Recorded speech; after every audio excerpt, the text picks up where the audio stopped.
Pusha, what's it? Amen. Radias, so, what the enemy will be doing, the patchy, the radias say, oh, I jabe the bushia, the radias say, oh, me ma, a brabo, the radias say, what dobro, ne, a brabo, the radias say, at the Mayan Yakitua, Kojo Futsu, Jimmy, a brabo. The radiasi at the mama jua dodua, the radiasi ma keke dodua, the radiasi the ma piano, the radiasi the ma nyako abronoma, the radiasi at the ma Olivia Jinshi, and what tema committee too, the radiasi at the ma Regina down to my laptop, the radiasi at the ma pressure factor kuni nara, nana bumu, the radiasi at the mama nyako ponsha in nara. Amen. Yeah, that's it. Good morning. Yeah, good morning, sir. Offer your attention and pay what pump to say. Nyamiadom bi ya huye na muso mo tere. Nyamiadom yesu ya huye papa mamiti yo. Ya ide nyamia sisi atemonka anapel. Nyaminka Obia ho. Ne obi biara opie akwa kopana ndredwan. Rade mfano ko no bedufia ode ayi ne asida kasiaman o yesu di. Amen. Amen. Yeah, that's it. Good morning. Good morning, Yakob. The patrol your frost and cast a free and found. One patrol again. The Jim Mamiti wanna pay. My birthday, my lecture with you. No much. I'm a Serena Panampa Ghana, the DC, a DC, a toy, and a phone, a prayer. Let's just move after for a if today, the Daniel Master, no man Ghana, that's a saloon, and mobile, no more, my, or more than a phone, to be a member. No more so, I'm on 40 or maybe a coso. As a father, by no more motion against my temple. When from the film again, no crumble. No more than a distribution. There's a time when nobody being here. If you are here, can be a move too far. The benefit when W. Christian has shown. Amen. Amen. Yeah, that's it. Good morning. Good morning, Jacob. Me patrol your frost saying. Mrs. Mita Maminti wanna pay. Jacob, now no place where the Yamias. Any fearful in a yas and the Saturday call neighbor did. Said Lance why intended for my yam and nano patient that your mother Bojumu J.D. one fruit funny. The soon son imagine I said that in a ye. And then I so cool. You send me and then we view more. And then ya sorry, that's your cat as the fire and the Saturday candidate. And no pay lawyer fans of GA presenters. If you madeni a hofama, a kui, any mudomina. Yes, sir, this often about some 2 years so. A man a bamboo in your casway so. And the famous as what the F49. Reverend, a chairman back of a yaman kaying na yon. Back of a yamiasi, I want your order warrior, and more my Ghana, or my Ghana, and I am you, or do what too. Yes, rest a day now, on Fanango and so on. Nani a wee biano, and born me ready, Lejuma.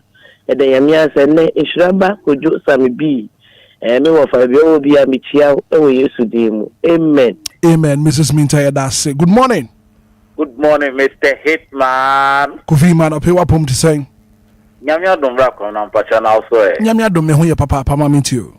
You know, what day and coupon. Mr. Hitman, and then pay me the Master Dave young tour. Mamintio.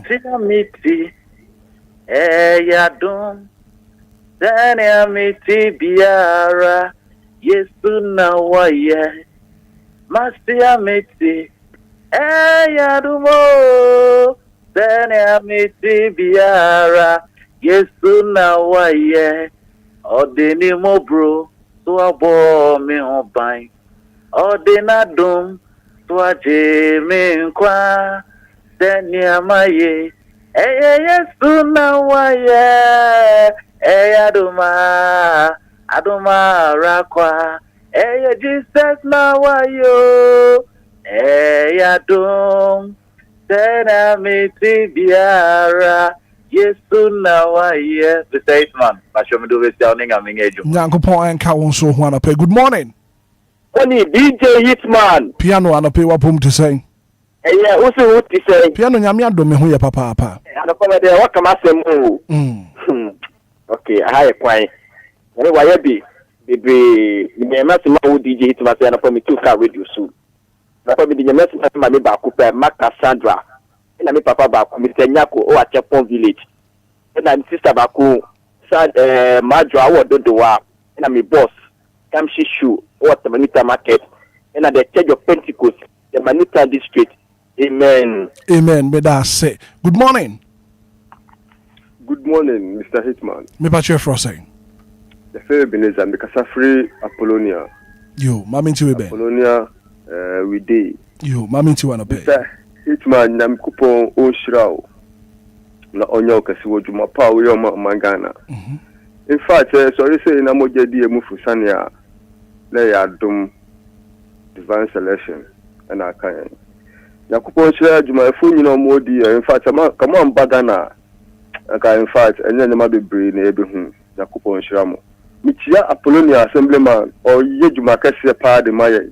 Ebi Obia na mensha no ya na metise if you fu nyina so etie ai omuntie die and yes si papa abama my Ghana alabe boye ai that's the nation. Right, me so me that's papa. Good morning.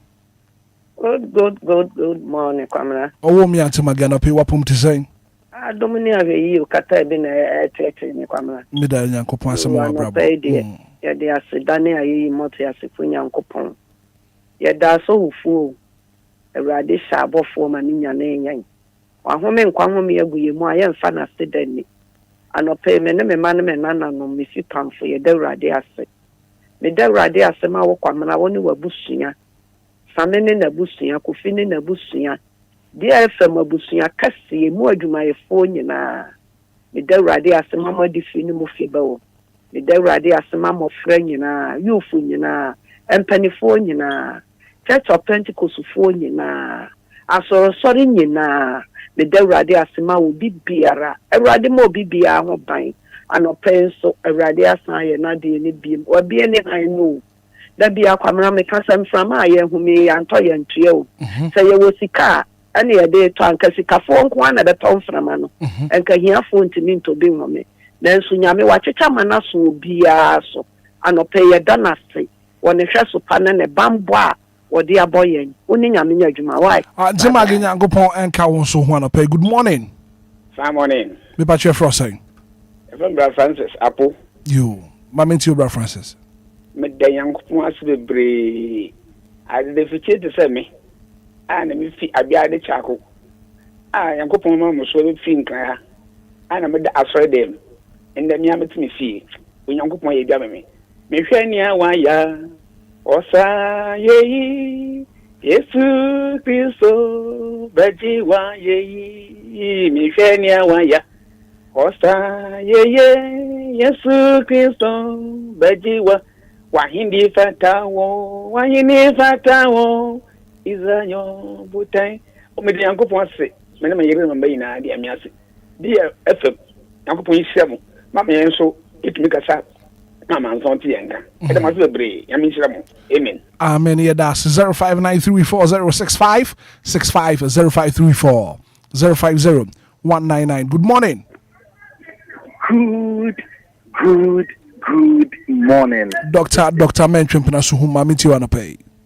Yo, Anopenso, Beda, Unyame Asi. There, Anopenso, what Shemen and Mere and Ma Eso. It's you come on a pay. And Nayamika say, oh my God, you know, at the Mentwimpina Minka. Now, tactically, no, Ayasida. And I'm in my Uchindian point and Kupoa. Hitman. O shame no me no so o ma yehu emasem ma me na nyame ase e fa ma wadan ba ko eye bogabi e wo suhum boyfita ho na ne so wa oton pi ni ade e wo ho e no fi wa pastor Ebenezer Ado eye Pentecost sofo a chebi e no wo na ntwempra makrao na ni otwedi ampodan ko pa ya juma no pe be da se be When so me da say good morning. Good morning, Mr. Hitman. Do I jeweje mami ti wana pay? Hitman acho ho ye. Nyame adom me ho ye pa. E do ba dia. Hitman o pay de me de radiasi. Wa ye de bre amami. Se wa hwe me su. Ani ama de pachi me ni fie fo nyina. Me se de radiasi. E de ama era mama e wo pram. Ene DJ Ghana ma e wo gbechile. DLFM and Hitman. Mu nyame ye adwuma. Nyankopon enka won so ho papa. Good morning. Blah. Me ba cho sa akodi anope wapom te say. Morning. Morning, ye fro say sa akodi ma minti anope. Sa me sa akodi me ka sa fitama come to 11. Ma minti anope. Me ba cho anope me denya me ase ama brabo. Sa wa se me so. Ama me hu han no. Me denya me ase ama me so for penny. Honorable Bishop Richard Jerondo Chanya Gode. Adonai International Ministry. Eni asori ni na. Me denya me ase ama Honorable Kennedy Akompre ko Japan. Maybe Obia no nyame nka ne ho. Mede nyame asema loyal fans of the presenters.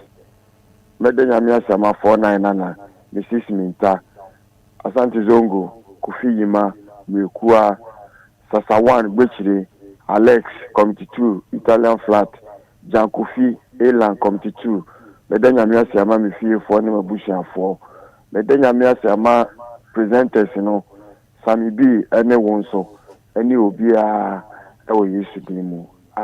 Amen. Yeah, that's Papa. 0593406565 0534 and then we'll pay ye then Yankopon say. Good morning. Good morning, sir. Gideon very much, Santi. Giddy. Mammy, you want to pay? About what I mean, if you're so phobia, send I would in the bedroom. When I'm in fasted, Damano. When I'm in money. Na sai na menka enka masam ye mobro wadu waduma chedie sa na unyuma tie sa na wado etie o sa ubo nyeni ya no abone bo afo e na se kese nka obo ade egi nyankopon e mobro wa ehiafo a nenka ye nipi wade ne han kese adum ye a awurade ye dawase DLFM for Ghana penny for your hardworking in Amamu Papa at the moment na one show my so some G. But be out by if you musoni a sign a brown hanging years a woodin. What do you think? Amen. Amen. Gideon very much, Santi. That's say. Good morning. Good morning, Brockobra. Me pacho madwa na pe wapom te say. Adumu Brockobra, mpacho so. Adwa nyame adom me ho ye pa. Yes, Brockobra me so pa o. So pa dia fun me share moje. Amen. Me te papa dia ba ye. Me share pa. Brockobra no pe me so dia nyame se. Sa me so me sen fata. Me ma departure me ma dukunu na Brockobra nka na me nyaji bibre. Dia nyame se. Onko so ba me ho ban. Mama Cassandra piano dear friend na aduminti. Amen. Amen. Yeah, that's it. Good morning. Good morning, right, man. Me pa chef for say. Mama say buchi ma do last. Mama meet you on a pay. You are none of pay so me trust the Nyankopon ase ma nkwa. That the Nyankopon ase ke se pa ma me sis bisla fu so na busuya. Me say the Nyankopon ase ke se pa ma de elegme fo ni no nkwa. Wasi o madina. Anti Maria Wall side. Me so ni mabusuya. Obi bia ro tie na no pay. Ye the Nyankopon ase mu nkwa. Amen. Amen. Yeah, that's Papa 106.9 Anidaso Wɔhɔ. Good morning. Good morning, Baba. Papa chef for saying. Baba Bacha ko sumi o kaswa. Akoso ma minti wa da pay. Baba na pay da oba de Nyankopon ase. O na dom ne ho mobro. Papa ye kura ye mu a o da sukura ye na o renja ye mu nsoso. Enu ti e ka che Ewrade se ye da na se. Enkwala ye ma kwan me do mo kokko kakra. Papa ye boy ye ho ban o de ye koye. Asanso de abedru entanya na me kan send the wura you to us no nyam kan din ayeye kan din kan fon kan din no one hwe so pane na doye no Jesus Christ din. Amen. Amen. Yeah, that's it. Good morning. Good morning, Daddy. But your mouth is saying. Me ba cho ye hu your papa for saying. Daddy, but your friend to comfort me every takes time. Mami ti wa no pay. Daddy, I no person that is to us. And in the room of body now, tom. I was some man at the park on cross and sing a biom. And ye are 2 million and ye are hot day. Billy be and bam my yay. Now so you have more boy aqua. Yet I say, the dead in a miasi, Emma me be anqua. Baby, I may be a walk. Me mammy nana. Oh, a right day. With that say, Emma or Monqua. I said, me that say, Emma massa for ma.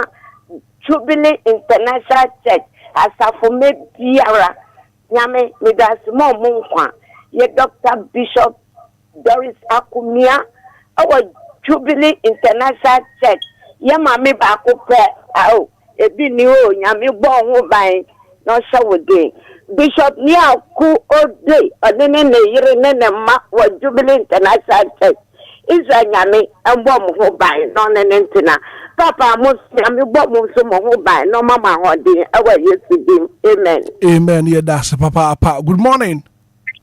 Good morning. Hitman. Yeah, for saying. We father DLFM. Mami ti wana pay. Brembre omoya ne nyango fo wase. No ye na na do e oda. Ade patch me. Na moje di me frifane. Teka maso da maboje ma. Na nyame pedi o. Okumodi e nyankopon adawroma. Na metin kwemu ne mebusia. Mami de nyame ase mami mai kronkron Ghana. Mami de nyame ase enfama omampanyina ote ominus. Me de nyame ase de ma John Drawani mama ane ning abedrechi de nkrofo no won nyina eburo man no me de nyame ase de ma na omampanyina kofo me de nyame ase de ma papa na ekufo ado ono so nyame ase de ma mami de nyame ase ma ebrehine na posija na onkwanso papa Chief Inspector Master Peter ono so weburi by Otimampong me de nyame ase de ma mami de nyame ase enfa ma me juri owe kwa tomados onwachi me de nyame ase edeman minia Angelina nyame sa chopa me de nyame ase edeman obi bi oba top in town ba brain saro ono so me de nyame ase edeman Hitman wanka fa nyankopon bo uban no movie bia o tie o so uban oni oba de enye ejuma nyankopon enka won so ho anapay. Good morning. Good morning, Bra. Me ba che frosing.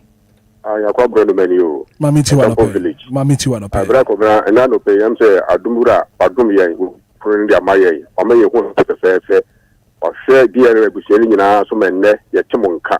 Mo so muteka e danase. Piano onyankopon onhyira bebre ene wabusheli nyina. Me ma me ba ko pe ma ka sadra onyankopon onhyira adum nti amino. Amen. Ye that's Papa.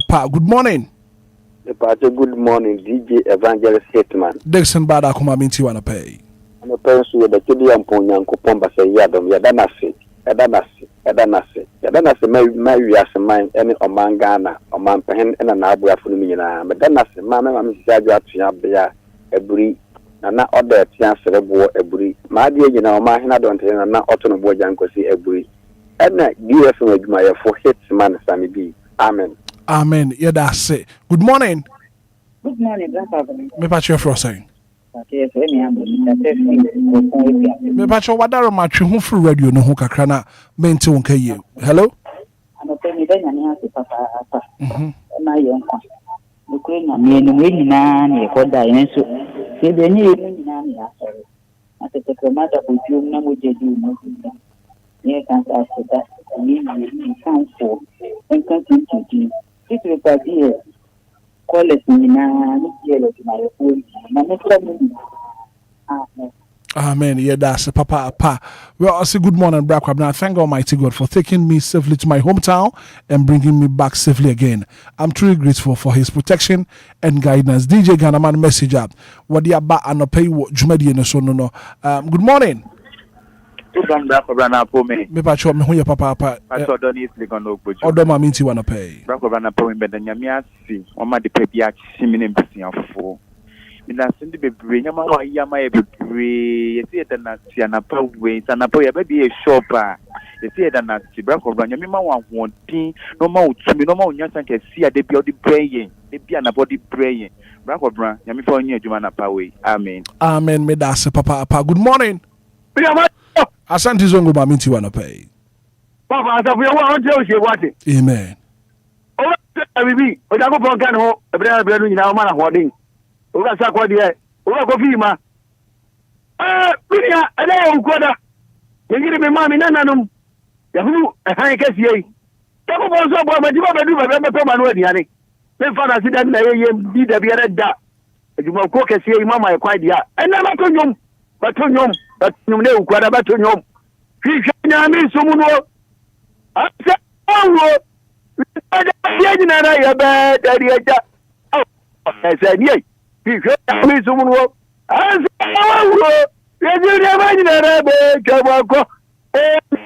Amen. Asante Zungu Yedase Papa Pa. We say good morning, Mr. Hitman. I thank God for today. Amen and amen. Mama Young, Eddie Frida Kuman, and Eddie Banana Pe Mama Young message up. What the Abba Henry Abuatin says this one all the way from Tema. So good morning. Midanya Kupase, Eddie Mama Brabo, Samitin Kwemu, na Moja Eddie Mimwefru Sania. Henrita, Equiam Wabuatin, Yaquiam Wabuatin, said what the Yankopase Papa Pap, Yafa course the Bakwana Simu Nafi, Yamfa Sedano, Yamfa NC 0593406565 0534-050-199. Good morning. Hitman, yeah. Me patch your frosting. Unya man nana osay Jacob Yabwa with this year. Mammy to pay. Yadenya Miasi and Nefata. And you can you in Sao. Hitman, Ubi was Scapa Nelson, Cobitina trade with the Nelson, ye catcher said me when he did Cassera. It is a menina Busia, sorry. Na Sebi Yenaya Recasso. Not a tremendous dream, the Muji did one through Samia, Naya said that any demerade. Then Yamiase, Emma, dear Busia, Queen, Titu, Miami, by several lady, or by answer a breed. Oh, and now, the network for I was say, Oma would cheer dear Busian, no pay empty, I think, Carboni, dear, Naya said that any dema. Hitman, Yamin Shrawati. Amen. Medase Papa Pa. Chief Asabo appeared in the message about pay was what the Yankopan say at the Bana Brabo, Nemofra, and in the Busia Santina. Chief Osabo appear Eddie Fritema and at the Bana Pay and a ha and Yadia Seda, Yedibisi Tradian Ponyankopon, won't hear a Seda. Adum Rano, one no more. When you are come swadi in Fama, Aduminti. Amen.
6:41 is the time, and it's time for sports.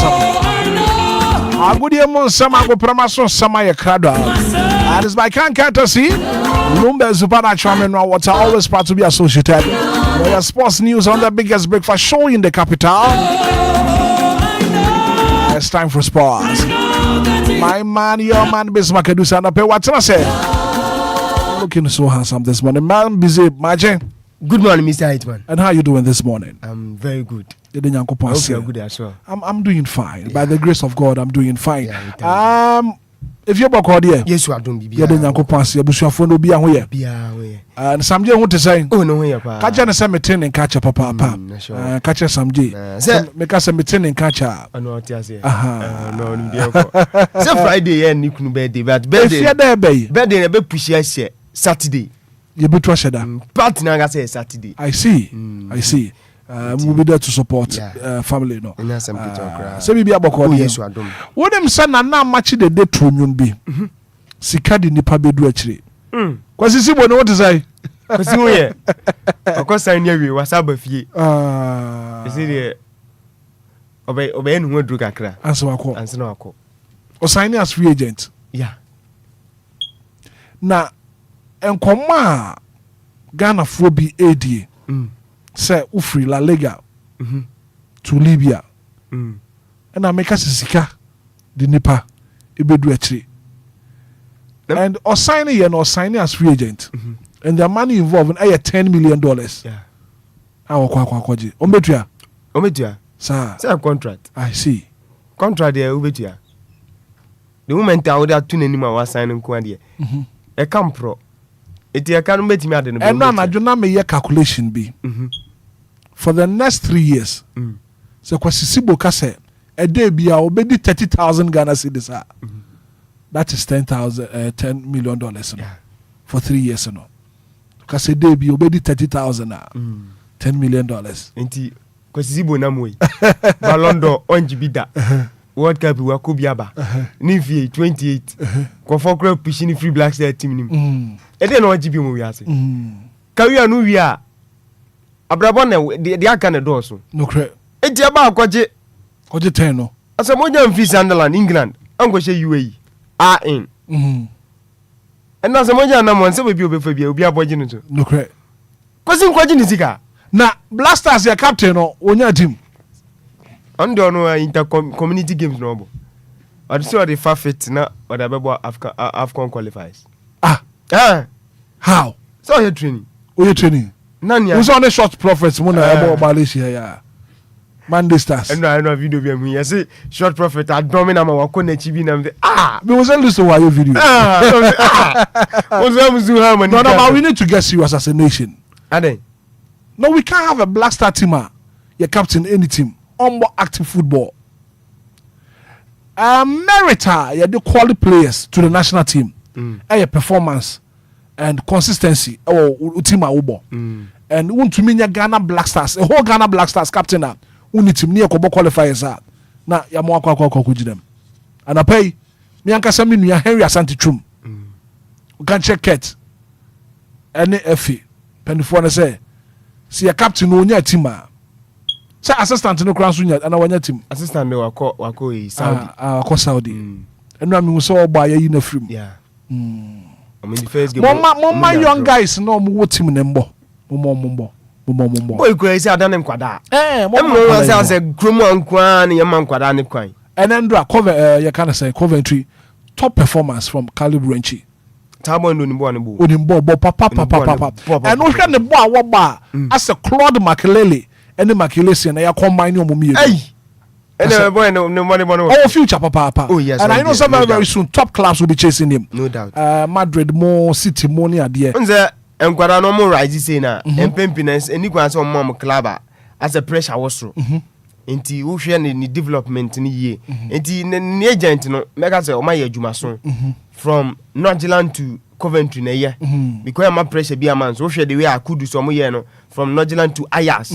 Okone na mo ni bi ani no Ajax team na ntse first am win Champions League na dey. So e be man na develop ye. Ofi wa West Ham hu ni performance o EPL man e wa copy mo Tottenham. So from Coventry no hopefully send our work anti blasters mama Prince Amwaku Junior mo Caleb mo mama Kudus mo young guys no boy no some boy no Caleb Prince Amwaku Junior solid player Obia man number 10 FC Northland sa number 10 who follow am trend na Kudus ko share NSU am ko share Kamal Din Suleiman ko share omu nyina be wo blaster ni bi enedu abranten so man mebo ya ba ko World Cup much that ya lo we yi bi dey na ko na Mexico me ni problem with your goalkeeper Benjamin Asare solid Marvin Senya ya beba yes the last time so Gideon Mensah there we come crown to bet me aba and there we come and Thomas Partey per experience obetumi abo and when you say about AFCON qualifiers your first match Cote d'Ivoire e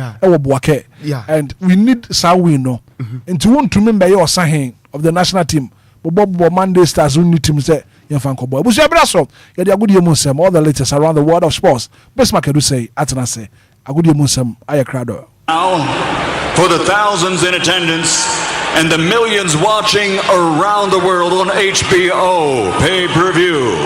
Ladies and gentlemen, from Mandalay Bay, Las Vegas, let's get ready to rumble! Mami's obreni yonkwe.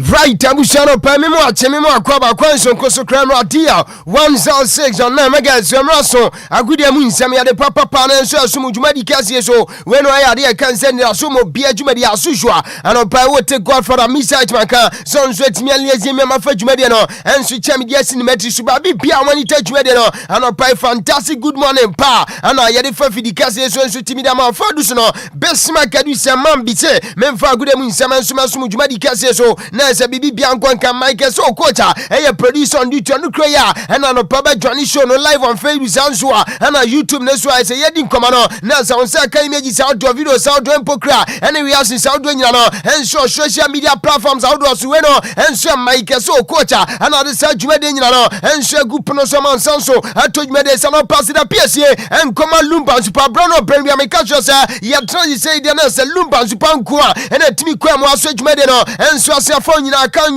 and I said, what for Jumedan now, and a pedia good Samno, and so Sumitiba Bia on a portum in Katia, and Suma was so may come from Mano, and Lumpa, Super Bomadina Mansa, and can Sonny be our power friend Penny 4, our minds 0549889685, and I said 0549436616, and T Lumba, Super Woman on a panel, Media 2 George Medical Says Nasa, oh, from Penny 4 and Sanso, and can Sonny be a Dama, and I have Tim good Samano panel, Yada Sumo Fidicas not be Bia, and Sweat Milk and Kayan Shasia, flying number dear 106 and Cofon Crosso, and an income later as exclusive Niano, Jean Fangwana for Sanso, and told Medes Yan Shasia, who himself Brantia, your friends and Nathan Saliba, on Westia Canima Mina, your friends at Canada Minucasano, Club and friends at Biaria, and sure Spanish Premier La Liga Nosuaya, almost 20 minutes Sky friends, and sure 50 million euros, and out to Akoma Club and friends and Dalita, Amokofa Brantia friends and Nathan Saliba, and a Pedison Commano, and swear to Judge Medes not be Bia, and sweat me Quancana Brantia, your friends Enzo Fernandez, Minoka Socia Kama Chelsea Timno, Unim San and Shantama Brantano, on his sweat me Tia says, I mean him Diaba, Adia can say Argentina boys so, and so Copium Atletico Madrid, a Brantia friends Juliana Varre, was on a woman Atletico Madrid team game, sounds one who bad Chelsea, and now Brantia friends Enzo Fernandez also, at me making it sounds clear, and Comanse Club friends at Chelsea Bar, and about 12 ready Juma Party and Massa Nese, and you know Enzo Fernandez and Tiamete, and it's some Man City still now, Amugu Swedia Branton and Tinachi, report on Opamegada, and it says Omokuchadia Kansa, when I 130 million pounds to 140 million pounds. I'm see where they have last offer, and also for odd dealer, I'm the Mama Club friends at Chelsea, now Makopa Branton friends Enzo Fernandez, and Opedison Commano, and swear to George Medes not be Bia, and sweat milk on Liverpool Timno, and swear Pa Brantia, your friends, and swear Yankuba Minta, and who did you man Black Club friends, Brighton and Overbian reporter Mete, and it said Adia Cancer Brighton for no, and sweat me that is 70.1 million pounds, Club friends Liverpool, and swear to come out Brighton and Overbian Brantia, your friends say Yankubu Minta, Nina says Brighton for Sene, Yankama Liverpool Fonte, say Omupadia Cancer 93.5 million pounds, and no ASC Kachuchi does a Brighton for as you moji Liverpool se koban so betu SSK we dia na sa brante friend say Yankubu Mintano anso betimi akopia ma club je friend say Liverpool no later sa ano pemen se kadi nyina no anso tu George Media suna bibia anso timi akwankana nim sa brante je friend say Nicholas Jackson masa sa brante we de Nyankopon so papa esan say masa ne money pempi na nkwanka ni nyina no abrante big clubs nkwa ana ewiase ana say Europe dia say pempi wo bo asam point in tabe kai say ne okopie mu Bayern club okodi adwuma akra ho and our back to back when our team friend say Chelsea and team meeting say Benny friend say Xabi Alonso and say on team count on Brante friend say Nicolas Jackson and a per reporter megada and say Aston Villa team no and so somebody there can say 60 million pounds and omede cover Brante friend say Nicolas Jackson and a per sound come on and so to George Media so na bibia and so team ko kana Adama Traore and so say Academy West Ham United team no and a pentia meeting say ono so betimi travel ko Spain ne dua ya na so wakotimi complete ne deal and ono so kwadi jumade ma club je friend said Deportivo La Coruña and ono so report kakra men seka ya de san command atu jumade so na bibia and so timi kwankana Hansi de Itaflake so no and so ne boss and pani for di koma o ma so se akoban sa Brantia je friend say Julian Alvarez ne tero and so timi go to Atletico Madrid still na say o mo yankita te say o man ja Brantia friend say Julian Alvarez ne ono so Johnny Club friend say Barca na ubenya say wo mbetwa akra asuso betimi asan striker no enso enkomo pani friends Hansi da Itaflix no enso ne pani for kodi no pedison komo no enso tu judgment is na bibia no enso timi akwanka na Gabriel Martinelli to Ahila the no at the final stage and meeting says 65 million euros ana fee no so payment Gabriel Martinelli yakoba nse kwasidibo free ade kan say Spain na oba Libya say enkofo do na criticize and no pay Brante friends Gabriel Martinelli once ade kan say EPL champion and so kopiem and so Saudi Pro League ni ba nse na ndie chese enkofo nso ntimi criticize no ano and so later say about the reporter meeting say 65 million euros and so timi apema do final stage say bibi bianjo am ntimi ametwamu dia Brante friends Gabriel Martinelli and so be Johnny Club friends Ahila Bobokono and a Pedison Comano and so to John Brantia your friends Carlos Baleba assistant say official Brante and so timi joining Manchester United now Diamete and he saying that coming week say Manchester United we do no akasom be register Brante no and also latest and permanent Kedinya no and so to George Media so now bibia no and so timi akonka Andra we no Pinal Monte and so say Academy Lazio and I say Osia kamom Adema Sassuolo team na tiametin say Lazio so atua 11 million euros so atimi da koma club friends say we no enso Sassuolo ntia Brantia je friends Andra Pinamonte enso fi club friends Sassuolo enso joining Lazio no peno yede san koma nyina no atu judgment so na say bibi bia so timi kan reporter mete and say a loans bana Brantia no enso timi e ko joining club je friends SSC Lazio so e ho na yede san koma no enso atu judgment so na bibi and sweat me akonka unimsa Brantia your friend Sergio Martinez ese kadima aweno and so racing Santa team no na setima no mo qualify from secunda ade kan say one no and I say Spain division 1 no PM and so Spanish Premier La Liga na so ni first game Brantia bo against Villarreal pe and Real Madrid de ko no reporter make me second and they say no PM and so racing Santa there omo sporting director Penina your friend Chima Aragon dia was it a Brantia no masa deal Real Madrid for us or ma and I'm sure Brantia no assistance still no racing Santa Del and I say Santa Del player and the command number one this Brantia no kono was masa Madrid deal BNU and John Sweatimia bar and I no pronounce this clarification and so to this and command and so to your reporter meetings akwadana kasampono assistance no soon taking the final decision as you saw better na so be come Madrid and come say Madrid so no and so the official bill and so be Roma and so latest and Mensa Kedinya no and so to George Media so na bibia no and so timi akonka na sentema be ka se me di koma and so for Brante friends Raul Asensio say Brante say we recover from injury na mom say aka ne shin say ni nani kakra na yakọ ne sira ho kakra no and say still na what pain say and tell me things Brante no baby adundia obekọ akoye seju no esan say masa say Jani say aso nkobobo na empempi na wanwade no so ntimi nkwankan and tell me things Madrid and so timi add not to transfer list no so ne Ekoban se club Biansu timi show interest ewa brante friends Raul Asensio mu dia club friends Madrid enso be jani no so later sa ano pemense kadinya no enso gudwumade enso na so atojumade enso na bibia enso akwanka na big game bako enso be toja ewa de Kansas Spanish Premier La Liga na so ye we no eya Real Madrid wa trafi ewa Santiago Bernabeu no ni Real Sociedad bo eno eya big game anu so toja and then the day 7 p.m. wa de Kansas Spanish Premier La Liga na so no pede san komano enso etuja na head of big game and anu so toja Santiago Bernabeu me patro Madrid team na trafi enso to ne safre Real Sociedad no eno ya Sporting Madrid team ni nyina se omo ye training assistant so Leon Chouameni wono so ntimi any first team na enye train eno a ye hunse on first team na ye train na mom ye nim dia akoba eno a ye Sport ye nwumre na ye womo ye final train ahead of a big game eno so betoja Australia Kansas Santiago Bernabeu no abrante friends Leon Chouameni ye hunse on team ni nyina enso ye train no pede san komano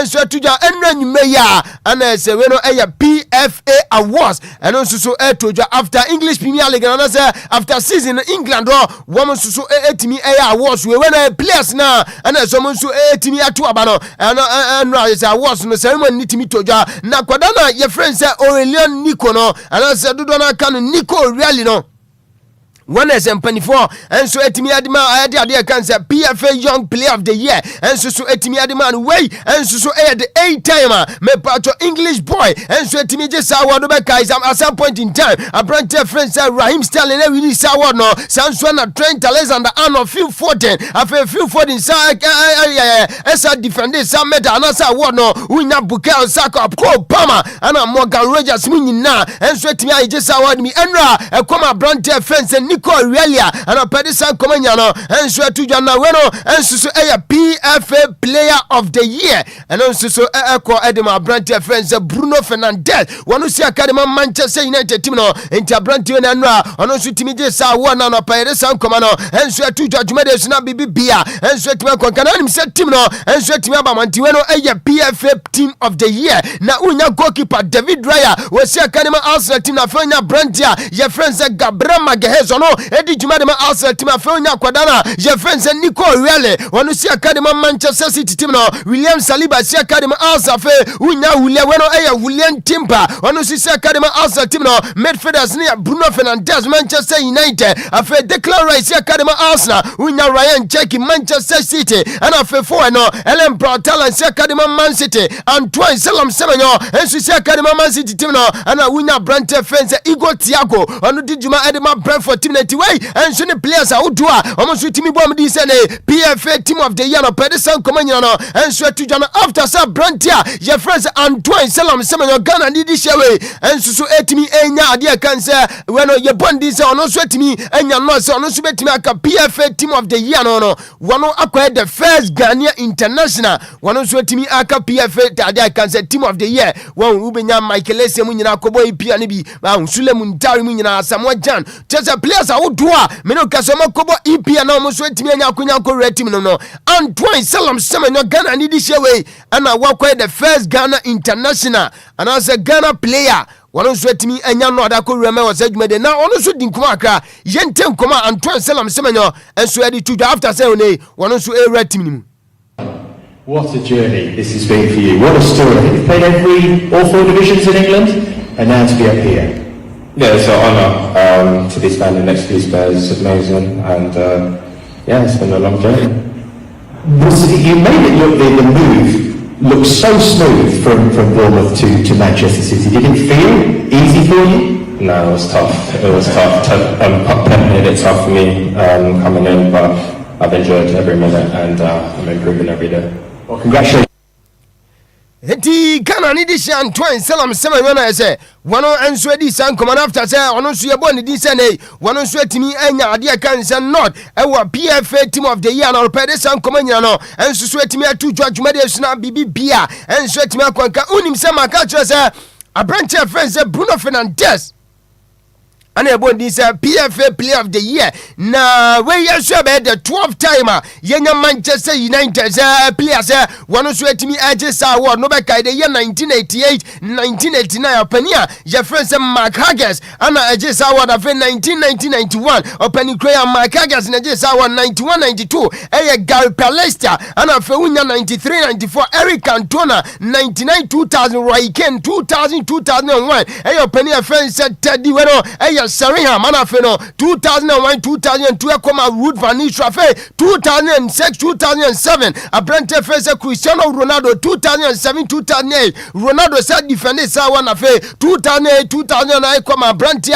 your friend say Ryan Giggs 2009 2010 Echo Edema when Unity Masa about 15 years down the lane and I say 16 years afe and a Manchester United players at Timaba abeje sawa na Branty friends Bruno Fernandes and ono su timi je sawa na and a Pedersen komanya no and so to George Mendes na bibia and so timi akwanka enra and as a Branty friends William Saliba and so timi eka ade kan say PFA Player of the Year no say and so akwa ono akwa the only player one also for the last 4 years yes I was we and so etimi akona every year bia needing and so etimi PMT masa Arsenal there woman defender papa penya sam ketwa enti Abrante offense William Saliba masa and Pempinu bensa no and so etimi ekopiem ade kan say PFA Player of the Year no and a Pedersen komano and so to judgment dey na bibia and so etimi akona nyame adoma next year we no Egypt under 23 AFCON toja nanim say assistant here first round of qualifications and I say Jade Eba Isha so Enra and I say fifth and I say calf and so Quasitra added draw and so Isha so reporter mete and it's so minor friends Sierra Leone and Burkina Faso Besha Zanzua and Mauritania and DR Congo afa Sao Tome and Principe and Equatorial Guinea Babo Togo Arwero and your minor friends Togo and in Libya na sa game no to be win bianso ebe share my friends Ghana and Togo ni Libya bo afeunya Tunisia ni Benin Kenya ni Tanzania Djibouti and South Sudan Ethiopia and Uganda Rwanda so no and my friends Sudan Comoros and Madagascar Angola and Namibia Seychelles and Botswana Malawi and Eswatini na fe unya Zimbabwe and Mauritius and Tiwayan so matches and so be toja our preliminary stage and also under 23 CAF ade kan say African Cup of Nations qualified now say and a Pedersen komano and so to Janan Sentema Medi koma and so chose Cristiano Ronaldo and so our ni baby girl Georgina Rodriguez na unim say word no etoja ewo Brazil and I say Portugal mom and tell me say Brazil priest be and Roman father we and share our and so after say Roman father penina your friend say Ronaldo dos Santos Araujo one just 47 years and otimi ekwohia Ronaldo aware ne so unim say aware no and I say what no so toja our century of Fatima Portugal and tell me things after wedding Ronaldo am opani we kapre Jesse and I say one no so timi sign them opani say token what did opani na sinti masa ankofo ka say Ronaldo ban say na one praise kese pa nyamini pa kese and so be sha warriors one pack akrama ne sika ne dwetede nka Ronaldo anka masa mpempi ne betima say one dem ka e ban say na otimi ka che praise on say na dem di osro masa dem di na aya na say o no ni nyinam no Ronaldo asan ni Jesse di man when ankofo dona and so din koma say opani no one fancy ekoba say Ronaldo and so jai boy ne boy on auction say Jesse no na say no so e be iconic masa sika be dwiro say Jesse na on so betimi auction no so enkoma and from Portugal and Brazil mamua and so to Jano Pedersen komano and so to judgment dey na bibia and so timi konkana enra ye yade kan say first round of Adia Cancer UEFA Champions League final stage group Adia Cancer qualified to league phase no ensusu efu na nra de masa shocking results a boy to amuko fikesim de dodo na ensusu anu dam brutanei unya club face Saba Baku from Azerbaijan nra unim said during the time amuko rasa big game against club your friends are Hapoel Beersheva no na omo the 2-1 deficit ana ediko unim said first leg ni toja ensusu ewa Israel Hapoel Beersheva club fence Saba Baku kamyenu mu timu bako enra amuko PM ewa Azerbaijan Saba Baku etrefie kano poli enum ama hapoa Beersheba etimu mienu nti assistance ye Dante Adema Saba Baku 6-4 on aggregate and almost Eddie Coleman Mamenuka said ma qualify copy menso Champions League and India Kobanza Drono and so to Jabenya Club FS Saba Baku and so lacked and so etrefi Austria manim Celtic shockingly Celtic ekodincho eka pole 5-1 Masa Pro to end as a big game net to Janessa Celtic at 3-0 and a course a big game nimu and now score line over 10 when a proper Roman talent 5-1 and now lax and switch club offense Celtic and on aggregate no a 5-4 minuka say lax club on free Austria and so qualify Yamia Duma drone su toja subetimi anya kunya kopium afe bodo glim tom the home and away and the club offense bueno a Nigmagen enso Netherlands inti 3-0 and no mchechere so club friends Nick Megan efi Netherlands di woman away no 6-1 on aggregator and operation command enso to Jamaica just Saba Baku enso timi poor Beersheba enso film when enso so abe the very first time Saba Baku enso qualify ekopiem Champions League club where yet just 2017 in 2017 best 6 years ni na se wono so atimi nya qualification masa o matimi abon modin so mo modin na kwankan enya asem keto no so later sa ano pemense kadi nyina no enso so atimi atu dwajumade so na bibia enso atimi akwankan na yedi Saba Baku komo no Abrantia friends Joylance Michaels wano efiri Rwanda wose akadema Saba Baku team no enu amasa Abrantia modern ball dane di anso park ne so na ekwanka bruta wano abe the first Rwanda player ono so enya kwenya ekobo UEFA Champions League di masa Abrantia friends Joylance Michaels de anopa ukopia so Rwanda odi abakosam kesia Abrantia so team NS enya asam keto akranti eno so enkoma aka afi oba enkoma de nka dos nemom emre ne kwanti yenya na fa afisa mu nkoma no anase amanane nkoma no yemfa nsina fe efisa mu nkoma no dia kamuri anase dia boabo ne nyina no yemfa masumti yenti we mra ye ba isi e ba efisa mu nkoma no ye de be so so ma DL Power Sports on DLFM 106.9. DL Power Sports.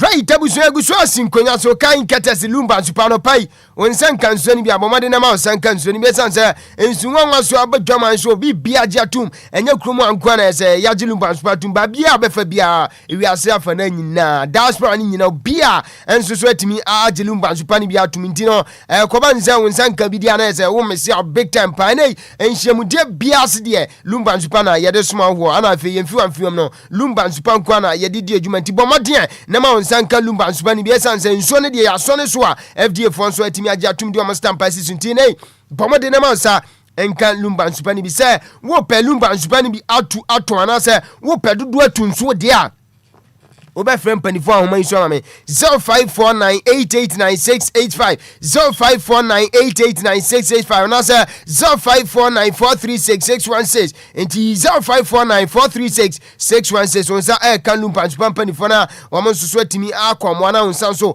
atimi aka Lumba nspan bi o madama ne yegusu asinkonya so agude mu nsema no pane yade somo ewo dwumadi kase so na bibibia so atimi akwanka ofadu so ne yemfa fisa mu nkoma akra eno so aka mu enso ma na afi yenso dwumadi enso na de aka mu nyina no abedwafo nso emeto aso na omfa ni nyina enso so entimi enso ma no paya na ese wote Mr. Hitman Godfather odin komofa kwasi zibo Ghana ye midfielder no ene we free Real Oviedo from Spanish Premier La Liga abepm enso ewo Libya na club fans Auswelly enso so atimi anveli kwasi zibo enra abrante no enso eko complete sa deal no enti amete ene se 3-year deal and as a contract ana kwasi zibo abesan free agent enti $10 million wakwaji ni puduo kule wada sheni botom enti utise Mr. Hitman breakdown amount enti kwasi zibo dia no na ye join show no live on Facebook na wo na senia club fans Auswelly omo fi Libya omo veli kwasi zibo ye nhwe video ne yaba isi yaba ne yadim komo na fio DL Power Sports ebuade ejawo DL Power Sports on DLFM. Desde la tierra del oro, desde la tierra de las estrellas negras, Ghana, mi tierra, mis raíces y mi fuerza. Vengo de ahí jugando un solo sueño. Crucé océanos y jugué junto a los grandes en los estadios de Europa, perfeccioné mi talento y aprendí el verdadero significado del profesionalismo, pero el sueño aún no estaba completo. Entonces me planté ante el mundo entero con la camiseta de mi país bajo la bandera de las Estrellas Negras. En el mundial donde se escriben las leyendas, pero incluso aquel momento no fue el final de la historia. Escribí mi nombre en una nueva tierra, Misrata, ciudad de la resiliencia, al suelo ya nadie le habla. Vengo a ustedes no para visitar, sino para quedarme, para jugar con pasión, luchar y ganar en vuestro nombre. Así que prepárense. Enti kwasisi bona no pai wono so every Spanish egu asimasa bibiansie so Auswell club no so mo Libya na big club ne omo so ekita history enti ene ya kobanse unim se last season krom na mo gi Libyan league enti masa kwasisi boy big club pa ana no so etimi akọ e wade e kan se Libya mamua ana pede san komo nyina na atudwa nyame adoma ya start Champions League CAF dia ne dia ubon kwasisi bo se ogina mfifi o prepra mfifi wade ma club fans Auswell enti no ensuso eye Jumadia eno ana sempo no yes Auswell club no enso so etimi ade ba Montano pede san komonya no enso atuja nyame ya duma Friday na se wochinechi ya big game ni toja ewo baba agopama so Kumasi Asante Kotoko krobia metema kuma pem baba Asia House of Folk never say that until the bones are fully rotten. The Continental Club Masters we no a Democracy Cup the 3rd edition na Ghana ye kama mami kabino 32 years ni nti say ye dey ayonkofa kansi ehia so kotoko any House of Folk and this big game no enso be ehia so na head of that big game na say two teams ni nyina mu players enso start to ayampia na Ghana ye number 1 goalkeeper Benjamin Asao no kro ya number 1 goalkeeper Edman never said until the bones are fully rotten. Continental Club Masters House of Folk na on the message kakraba ye yentie se no poto enkrankasa na ye ba na ye de enchase no so aba yentie Benjamin Asao para minha mofiamo mentioning platform no minha telefone com sim modomo na after work up modomo baba ni baba le won tem for me so que small que e come fi money me yo na me que support me ya mi mo se wa no mi ton me na gune ma dum ke platform no mi ke da mofiamo support me Ghana bi man bi mofiamo ni we man se que se da que do mo na mofiamo que support me yes ala na di news no si no ya so de classificar no me solo un mofiamo de mo que se da que mi anche support no mofiamo na FIFA da mofiamo ne fa ni ne chene ni kan woni ni 28 August ne la so wa democracy cup ya Kumasi ni je ni acha ya ka ni chene woni la ga shi Kumasi e won shi an Obia ga shi o je crash Kumasi e won shi an ko ba ko watch le won last season na actually go le won wa na buti e je shi ne bi democracy cup am ga shi am ke Kumasi ni tena me na ga shi je me le defend bi ni on ba wa defend wo cup o ya ga shi o ji defend champion no ya na ba acha Kumasi sa no nya wa defend na shi ni tama ke supporters ke Ghana bi ke ya class of team supporters ni ya ga shi match e je ni ko ni ga shi Henti Benjamin Asare Ghana goalkeeper number 1 number 1 Edema House of Folk team na ese no enso so eden kan kasa egu a oti se Ghana B on man B ese mofia no yo ai man se won nti Ghana fo ne je se nkran fo nyina mo a mo je se mo akwantum nyina odi kan da masafe osi 28 omu ko Kumasi de enya omu home na mum Kumasi de ko ban se game ni betojo Kumasi a why House of Folk fo mti a kire din kotoko de omu go twa fam so na Benjamin Asare nkoma no pa no so edi tuja no wie no ana set kwajo se masa on tra ma Benjamin Asare nkwanyo bi ono so yo bi House of Folk fo ne kakra nti yentie set kwajo midfielder edi makrobi akotoko team no House of Folk we respect them for their rich culture but we focus on our game plan going into that game. These matches come with so much pressure and intensity, and we as professionals, this is our job. So we look forward to, going into this game very well prepared, going by the coach plan. Our supporters, they come from far and near. On that day, it's not going to be easy, but we urge them to come in their numbers, and we promise them a victory. This set Quadrona. One also this and command one to man your behalf for no cry. Indeed, and command and get dos nemum and man come miss it when the coffee break is over. Now, yes, also and a Gaka top for nations here. University of Ghana, Hayana, Yabo Games, 3 p.m. Bibiani goes as any media member, Bonafe 6. Summer test 1996 and so any dreams and so on. I would have been some of a boy and a young friends yonder Lumba pass there a brown brain mutimi aquam one afe a motor as well as my dear good in some Mike so quota a producer on duty Tim Nina and so I can be a boy and on padding a good in some and so about me the best market do say who bet me after me man be say Mr. Somewhere in Afo Yama happy birthday in advance. Now me I do my Friday. I would die. Nyankopon sharp na party ni dey Saturday nti ye be share Miss Anita Otama come to 2 mamenchia na Lajos so heavy mamenchia na Asante J and so say on any squad ni nyina so abima omuti Asante J na pay mamenchia ana bema yaw na fe Samji mamechanti Mr. Hitman anope mame fancy Bismarck do say na pay that papa se kan ka se Lumba in supernatural mineral water wo dia godie munsem agoprama so nsem e dia beda de share wo tie DL 106.9 17 minutes after 7 a.m. here.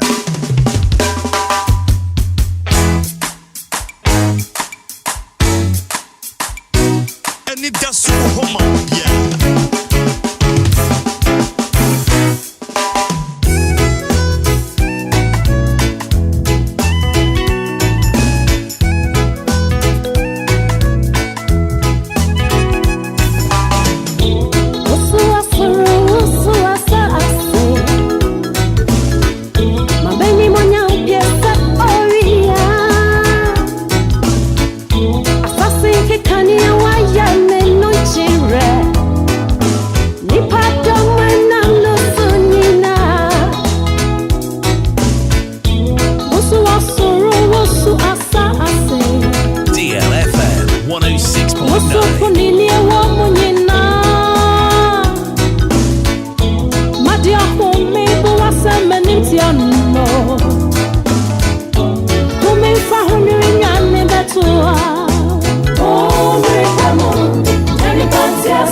7:21 is the time. Beautiful song coming from Jane and Benny's. 1 minute pemo now.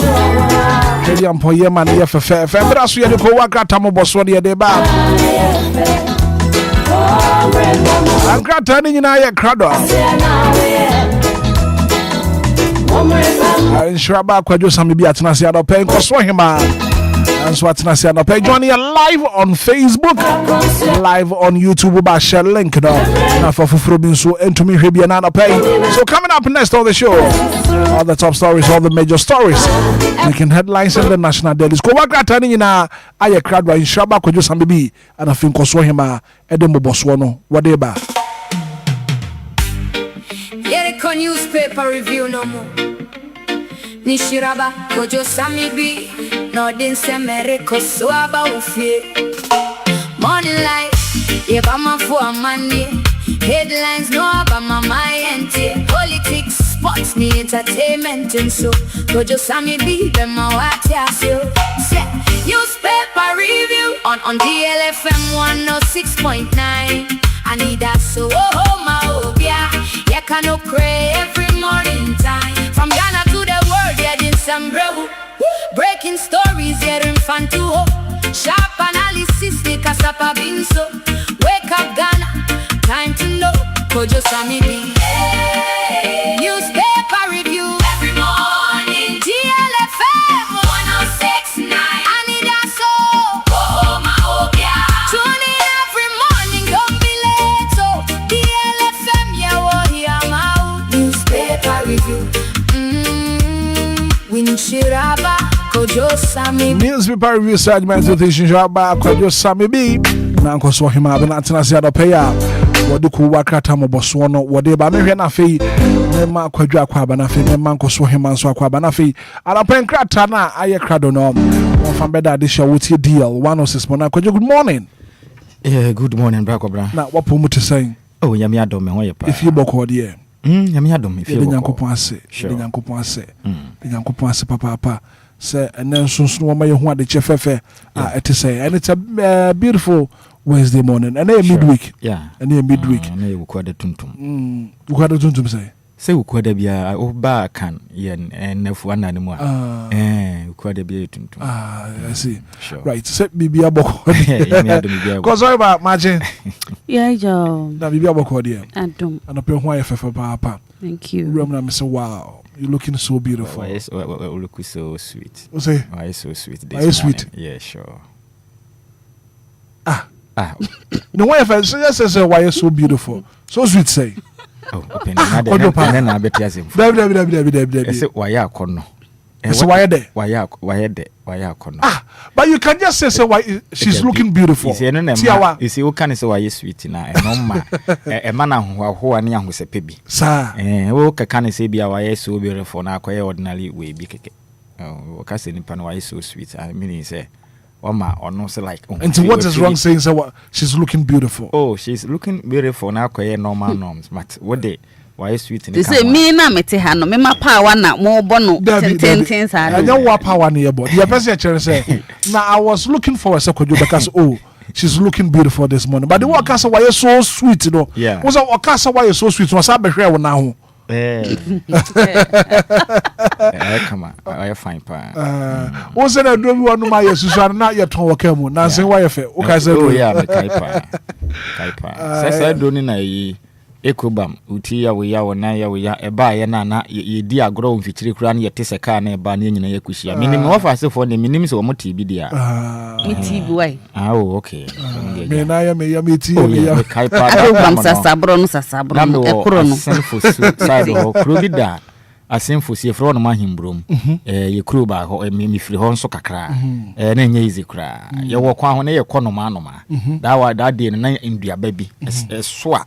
Na nsra wape na yakwateta ase kwa no ye bo mo tai sa na se yete se ka na ba ni na finu no masi kwan ni yakushia ntina moko pen no man oh no man oh ya ye bia ana ntina mpanifo kasa ye no kra si ye kono man no ma kuro ma ye ntiti prebu o o konsa wam what dey say wo du pokwase a wato brodo okoto brodo e dey na dey what dey jedi e dey adia e dey kwa ehu hia there is brodo so na kase was wam what dey say enti ngoso ma she's looking sweet oh yeah she's looking very sweet this I now kase she's looking sweet bia na hwe now no say nyane na ho nko a da he na hwe say nipa na o kase why sweet so ko hwe body ne ba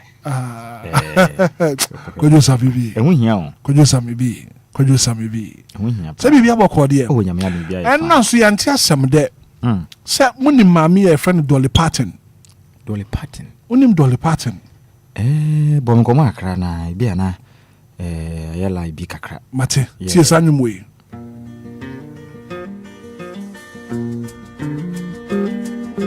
back through the years I go wandering once again, back to the seasons of my youth. I recall a box of rags that someone gave us, and how my mama put the rags to use. There were rags of many colors, but every piece was small, and I didn't have a coat, and it was away down in the fall. Mama sewed the rags together, so in every piece with love she made my coat of many colors. DLFM 106.9. And Tianyuma a boy every Dolly Rebecca Parton Diana Mami na Tosanyumi and Ramami Daya one sorry Dolly Parton. Oh Yankopon Fanny Crency and lot of world leaders celebrating Mami. One or two coat of many colors. Coat of many colors. Yeah, one on the 19th of January 1946 and Endra Mami Efrimo Dolly Parton. Yankopon Fanny Crency. So in the picture and that Facebook page and so join you live on Facebook. Just so Dolly Parton that's no. Mami or two coat of many colors. Edaya one sorry. Nti ko Obama nabusuafo nyina sheda na akosori ma Obama nabusuafo yakọ nabusuafo de se am yakọ monti ombeti but we ye penyom ti ye penyom ne ye be tie ho oh yeah coat of many colors yeah no colors. I hurried off to school just to find the others laughing and making fun of me and my coat of many colors my mama made for me. And oh, I couldn't understand it, for I felt I was rich, and I told them all the love my mama sewed in every stitch. And I told them all the story Mama told me why she sewed and how my coat of many colors. Auntie Dolly Parton, maybe Ankasankasa Dolly Rebecca Parton Dean, Edaya one sorry, could you so a hot and common no? I mean, funny is me cram fancy. No, on Chichere Abusian in Bibia be fine. Right. A break your woo. And Jedi, when you're not doing so bejatum, or Brady away in you, no matter what, and if you do a bit dibiano. Metusala kra da Lumba kan se wonyin yenyin ya wana na wobo a fa tutrim na safon fantu ho fa makachiro ti ye kwa ye be ye fe etiti ye dakro said ye obi wu ane abetena ha be announcement na ye bonnwom ne ade na ye ka ho nsem no bi so be kan ye de daache nti obi amfa ntune trim sa ne te onyonko ye na awokọ ye no wo de da ho twen obi nti sa ne wiase ne te ti ye kwa nyina ye nya ho bo nsie no matter what e be duru yeso. Okay. Right, so 30 minutes after 7. Ko wakrata mo boso ni breni. Kwa josa mebi na nkoso hima mo breni yankwae. Tie ko nyina nya hobo ansi. Ye be ya hobo asi papa. Right, bra ko bra ye na se anope se nenso twede yampo yankopon besa ya dom ede yankwa ede ache yen. Na yenche ne tiefo anope mutie ye fire chichi ni benche yenka se twede yampo yankopon ote ne nimfa nchiro bibia anope ye utie yen. Na ensem ne de ko wakata wo do ne de aba. Na ye beto ye boase na ya boachiri said ye koko krachi ebo sika so edema koko kria no bia sa kane de e wo manjim na anopa ye hye ko aka tambo so dwumedie na se na ye hye ase e de free daily graphic okuni ni daily graphic de bia me ka kire eno e ye o man Ghana ye ne yankasa ye botom sika e ye to ayetua e na ban e de ye daily graphic adwumako no nte ye ne yankasa ye de a enya nkwankura bia de am na ko aka tande nsema betodwe kire mi se enjodwe ya de e kan enjodwe ya de na black up na e ye stroke na sa stroke yade be kan say enwedwe ya de no hwehwa beto dwe kyerem sɛ sese yi de entwen ma wo mfie no wundu mfinhye aduonum aduosia aduoson aduowotwe kro ansa na nwedwe ade na tu asɛ usubie wo sese yi de o kyerem a emerema emrante kwa mo wa hoden a anka mo betuma yɛ adwumaden na maboa Ghana daakye na o man sikasɛm akɔnkane no ahyɛ ase eche emebuna wonom mfie no efiri aduasa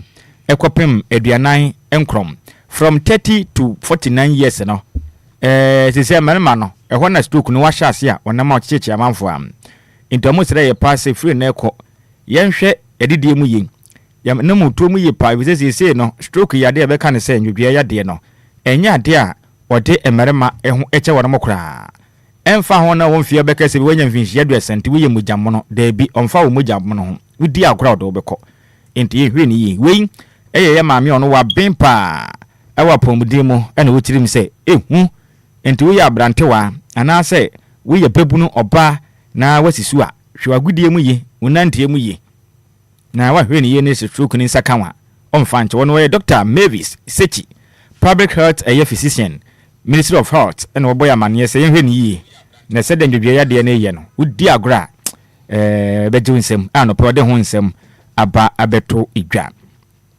na sanso na kwa katara abeto dwa anopai o kirem say we will crack down on new vigilante moves National Security Coordinator warns enti openi pa ono no my Ghana oye National Security Coordinator the den ede owura Abdul Osman Razak na kwa katafa tesudumiensa ewo daily graphic wakatenim ebo amane sei ekuaku ahoto a nanka akane amanyoku akese ewo my Ghana mu MPP oseno kokrokwa amanyoku NF nso NDC chini amanyoku no na wonom eboaboa wonom mebuna no edi amanyoku nachi atwedom ama wo ho kakra ne ababadane etiatiku a chese ne atutura sem ena wonom di no mayi mu a titiri ukura ne se betu abato afe no ye ba beto aba da abato ne beduru suo no na samranti wei a hyehye ntade a eya asrefo ntade akodie kitakita wono ebi kita knife ene ebrantan etu a chese ne posifo kura ne bi ne kita ne nsem na manyoko mpenifo bo mu kidom na sebe atutura sem na awudie kwaso mayi mu am wono mu kirem se ne wo mu dwumadie no wo mu de yakọ abefo tentan so edi no chese ne yakọ asronko so abefo kwan so ehu pam ni senti omanga na ho bambuku no o mani sene sebe abo akode ani o mo tete wono ntentesa mo kan kire o mo sene o mo di kan atwa wono mo pam enti wa wunim baka kodi amenyoko bi achi akwaje tenga na sidisi pesebi akobo asotro no yame anyo wadom ne mpinifo so upa achi a o man ne wo mra bebi ade obeto no wure be ho pa no pe no ko wakratai ede aba enti anopai we ne nsem mu tu a daily graphic wakata na mra ne and truth and accuracy every day no whatever ebesom yen yo na me sha se dia na me the daily guide na she media no ase na edaha o se Zinato Rollins Ayarega face MP's grilling today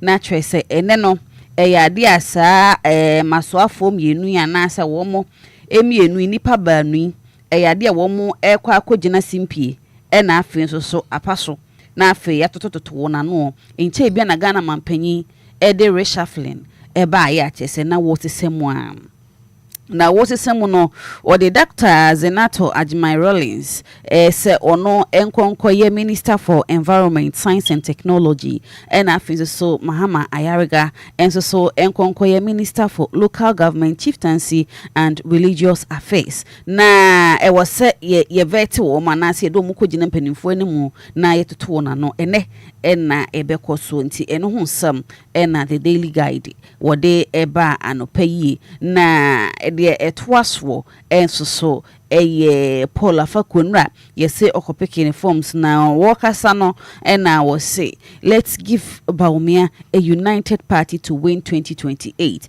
naturally say ene ye peke forms ya ye kosi akan ni nyina no menteme ho ase wantwi nwinwi ye wo ye ntam nyina no yenhwe na afa yensiesie ni yankam ye betimi aka bom a ye ka bom esanse ye pese ye di nkunim afimpim yenu ne adwunu aduonu nwɔtwe enu nti na yɛni abriye enti yɛnka mom na Dr. Alhaji Mahmoud Bawumia entumi emeye mampanyi afimpim yenu ena afenso aduonu nwɔtwe esan so ɛda ha wɔse Esua Bax Boache Ejako for national chairman no so ɛda ha no mate NPP nsamana no so ɛda ha na mbekwa ase hɔ a na nabi Henry Nana Boache wo ye NPP ene da ha wo se Ghana 22 billion Ghana cedis gold sale loss NPP backs minority for Enquiry na twese yade dom kuma no echirima na enye osahene Ora Alexander Afenyo Markins enye ononko ana enya enesam gemfi enya ne mo nyina na omuni na enya sanse sika no eyi wo man esika na wo mu chirima ahye sayira na wo mu chirima na chese wo mo ehian hwehwemu pa anase omu hian chirichirimu eno eyensama anopai the daily guide ede ebai yanto akwaka tamboso dwumade ne so na yenwrome ewo the Ghanaian Times kwakata de sempi na betudwa enanopai na obono homra ne said the most authoritative newspaper na asema kwakata ande baye no ene in fact infoni eda hanya asemukuma kra Mr. Osei eye kuro mfoni eda hanom na kuwakata no ebo amane wakata feto so de mienu say nations road debt hit 35 year high 2,949 killed on road in 2025 road lines foundation etemika say mi wo faase ono de den ede osai kulo omo na omoda eye road lines foundation edwumekura no mu kirem say yamfanto Ghana wanim Enfempim yenu ene aduonu num kutomu no Omai Ghana enkwanhia de biada esi ekum nipa ewo manyim ehun kuntabu no afie atwamu no ehu pa enipa pode empim yenu ahankron ene aduanankron ana wonum nyina da ehwere wonum nkwa enam lole nkwanhia ho a emu oyepa na wotena se bunkunta kakra Afrika kreya yewura muye efiri eye opepombo some ekwapem aye ohumabo some mekire from January to June first quarter no empenifo chirim say enipa pode apem ahanan ene adokromi no ena wanum ewu from January to June 2026 inkutu and na wotwe mienu ntem ebetwa mu ekwa nipa omuso ewu olole nkwanhia mu kura na wotwe mienu ntem no na wotwe kwa na wotwe mienu na ye nipa adonu miensa na wonu so no mawu a ne je lole nkwanhia ya de a ekwan ya de Ghana de hye nam so no ehu pam entimpenifu akasa afa ho kirim sei ade a ekoso na ehu papa ne sese mpo efiri emfimpem mienu ene aduonu ensiemu from 2020 emfimpem mienu ene aduonu ebepem emfimpem mienu aduonu ensiemu no we cry 2025 rather omu kirim se ne enipa lole nkwanhia ekum wonum wo man Ghana mu nkuto eyempem donson ahanan enienum emfi enipa pode mpem donson ahanan enienum na lole nkwanhia ekum wonum efri emfempem yenu ne aduno ekopem emfempem yenu ene aduno ensia na wo mu kirim se enipa omutawu pa lole nkwanhia ne mu no wonum amomfie ne firi mfihia num ekopem aduno enkron from 5 years ekwapem 29 years ena wonum tagu pam na wonum amutawu pa no wo ba yenipa ahodo no mu a oham tichemadu sia 60% wonum kirim se ni nyina da eye yenipa wa mo emfie no ewo eye eduasanum 35 years ekọ na ese mebu no toto na eye emerema nko a wo amutawu pa oham tichemadu sia 60 ne de omu kirim se omu nyina emerema ende wo hweze se omu kirim se records ba kwa be high power man ni mu no efitiri 1994 2025 enipa ewu ye no emupi eye record breaker enipa shedegu pa lole nkwanhye mo 2025 afi etwa mu ya na in fact emo grem na empelefo hwehwe mbeda de say eniema emasa nkwanhye wi etasi wo manyim na enipa wu na ewu day in day out ne de ehu pa na wonu mu kirem se eniema ahodo a edi mutintimai papa wa san nkwanhye ahodo a ekoso wa mane mu no yemfanto Ghana fu anim say dodoɔ na akoye overspeeding eno contribute to ohamuji chemo aduowotwe ekopem aduokron be te say ohamuji chemo 80 to 90% eya kasa edimri kantenteme pentema kontema ba be kohwe wo magu enne time man kwanhia ni tasi pa eno wachi de tosumi no eye reckless driving mo a mutwi hyen na sabi mode ahyenhwe ni di agro no obi no akonum ni boni bi wakonum sandin bi na nani so anu si one time ebi so no otwi hyen na oye call ni ade sani ma we nyina na kofa nkwanhia ni bento mbesere se di se ndie yade bi ani Ghana ekum ni pantentem ene ohare so esene nkwanhia nti mbesere mo pa se moja mono mrantewa a mo ho den ene ne lole nkwanhia edi agura to pra wombesere ma mu mpanimfo se munye bibi mfamfa wante se bedu baabi na o man Ghana enke nipa ba akokura manyim bi se kwanya nkwanhia edi anam so ne ade a ehu pa no pay Ghanaian Times ko akrata no the most authoritative newspaper no ode aba abeto edwam na oba na fo ho no ma eye me wo fa se ne den de Kofi Professor Kofi Amega o kirem se obesra ban ene wani mu yada oma na ninya den na kamia ye se yatena ye se ni yensuo NF yakwaya nipa bi enem kotikwan etu efumagudie ese no ekama ko ese ohwe okwa yesua wo so no ofom enti obesra ban katafeta sutumie no ewo Ghanaian Times na ebo amane se me wo fa se obenfo Kofi Amega sraban eni madimi ya galamse ko no oma ne nan munya den na onyere ne ho na azisi no se de wo ye ne de menim nukure ni emu man yi kura no pay we ni nsama the Ghanaian Times ko akrata no ode ba montene so the custodian enamide etwaso ene anopay the custodian na edaha osi enough is enough. Osahene drags Sami Jemfi and others to court for character assassination. Naturally say eyadia eni yura Osahene Alexander Afenyo Markins ya waye dom command banudini ena wasi afidi ayeye apatupre naturally say se de musi egu ni din no ehu fi gu nanimu ase no na edom kese no asembiesie na sikahye bi koso ewo baabi no no wode na no atum se sika na ehye na mbeye mu hwehwemu munye hu hwehwemu ena mosole amasoma no ede asi ni so ena anopa mu twa no ewia mu twa no anwumre mu twa no mu gu na din hu fi mu gu na nim ase de wanya ye nyina moka gu no so no na chese ewo se court ebe mu na court eteki effect no na otimi eye adwuma because enimguase no eya doso eno no ochirema enough is enough eno edaha na osi no cash for Ghana licensed gold buyers naturally say ehwehwemu bi akoso ya chese enye asem keto mom eni sika mpo se gold no kra wo hokora na anase ukuwo gold na akoton kra na sika enche de ne ho we ye wo mo ye mo mutumi kra tampo se wo mo eni gold dwuma no wo mo ena e kan sami na edom kuma no NPP demands account of $1.7 billion gold board BOG losses na chese we no gold board any Bank of Ghana some na chese ye chiremu wa hei na sika potene ya chese wo mu chiremu a ahye anase ayera na wo mu hwehwe a wo mu hu na wo mu dwene hu a wo ntiase no eye American dollar no opepepe ba ko achi ponso $1.7 billion na chese wo mu ehwehwe mu na wo tere se medom kese no wo mu mra emeka Sami Jemfi hu na ommebu nkuntam ye hwehwe mu ne ehu sasem no se de sitia na tie ebi aneska koranya omde ombetiechire mu nkyere Ghana fo na asem fa na asem enko eno so edaha the custodian ediaba epium se wuko emfinfin mantemu a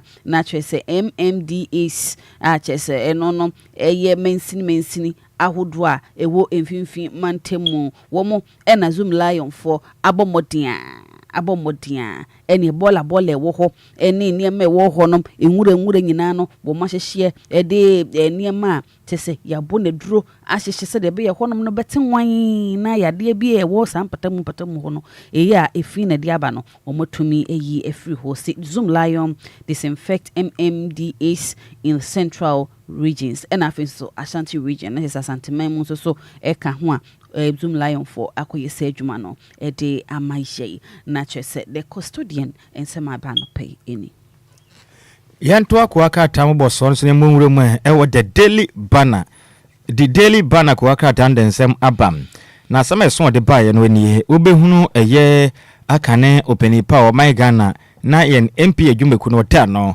be National Petroleum Authority eno eyem office Dr. Mustafa Hamid na nfoni da ha no mo no wo kasa wo kirim say political abuse threatens Ghana's religious peace.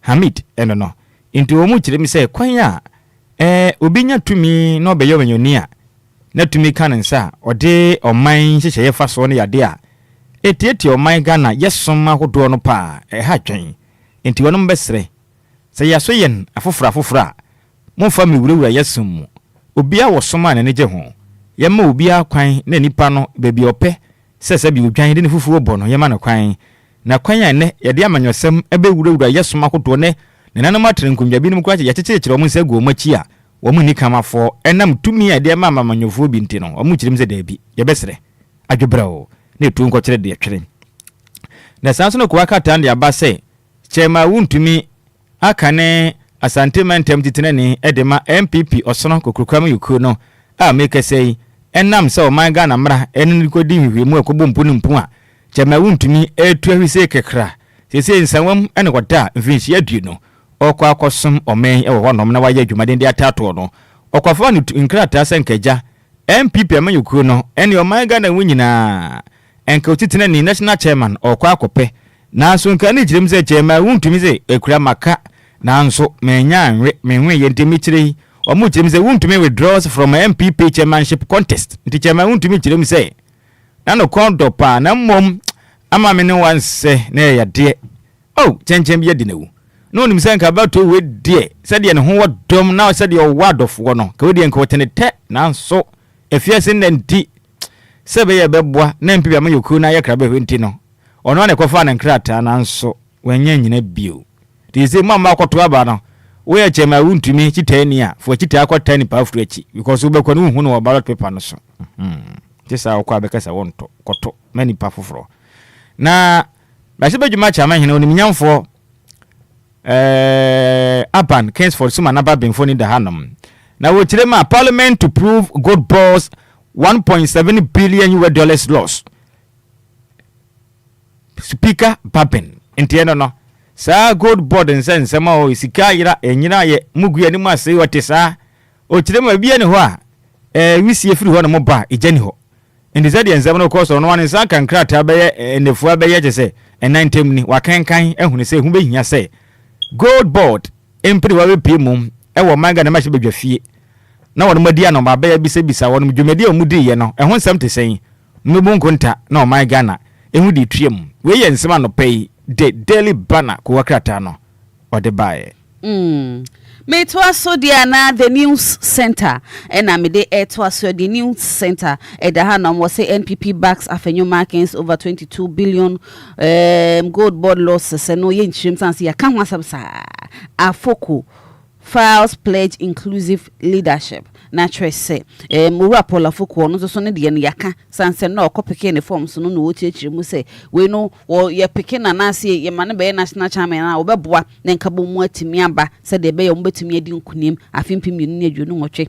eno so ede ha o se parliament to probe 22 billion gold losses backbone speaker NHS kasama for mrachi bedwam no kasa se edom kuma no monsem na mo kan me yaji atumti ye behwe se mrachi bedwam ye besi nkunya na afia ye mpensim akasa ede afa ho a eno so eda ha na some kesi ni was gold fields pleads fairness CEO urges Ghana to balance national interest with investment needed to sustain Takwa mines na say gold fields Ghana na womo no kasai na womo no ni wura no na say na no ni no ofi South Africa ya chese nya some ketwa yes South Africa they say go back to your country for no eho na chese womo no etimeyi mo womu di omudwuma na adwuma we no eye gold na chese womu tuo meyi mo chese wo hwe mo man no kora yemfa so ye de kakra yenya no fie bi sa no manum ya nya asem ketwa na enchiremu ya chese abetodwa ene se eyade a April bosomi ni de toso na se April mu afimpi miru na adwunu so ye wo 2026 enti next year April 2027 na contractor wo mo ne aban yi esan ye so mu to gold wo ma yi mu na chese ewu na ewu no en wo mu kire mu a na chese November 2025 afimpi me na edwonum last year en na wo mo di nsem kwoto aban animu sa aban enhwe na afenso so contract no won renew emfa ema wo mu gold gold fields for na wo mu South Africa ye wo mu to gold Ghana he ya wo mo pam ye bru ye ku ye yi o mpese mi chire na mo te asiegi 2025 no mo contract no wo mo course aban renew ma wo mo san say aka mfie mienu na aso say afia ba aban me kan hwe e na chese o mu chire mu na chese na sia April no na chese mfie mienu no aso awie enti nka aban emo 20 years na nka wo mo nto aso entu gold no ewo man ni ma na wo fa mi nko yo mu kuro mu ye so asa aban no asa wo twetwene nan ase ni ade a eno no wo mo sisi wo no ye friend say Mike Frasa ena wo se ade no won hye dante ase de ntia ena aban wo twetwene nan ase sa sisa ye ba ye dwuma ye de ne ni ye pan ye som oman no so chefa wo sa aban ne nya ye de bi bo atakwa ne mpatamu fonti aban hwe nanka aban enye bibi emfa ma wo na contract ne de won renew cha na edwo so hunu enti no wasi gold fields plead fairness na chese wo mo hye nka aban emamu na ho na chese nka enko on their behalf sanse contract ne de wo mo ayo madwen sa gia number gie wo mo no gia number gie enti eno anopai the new center ede aba se aba be plan na sa aban pinofa na chese wo yen ayensem yeah sure yanto akwa katambo so no so na yenyire mu wo the informal akwa katandensem aba na obon homa said nothing but the truth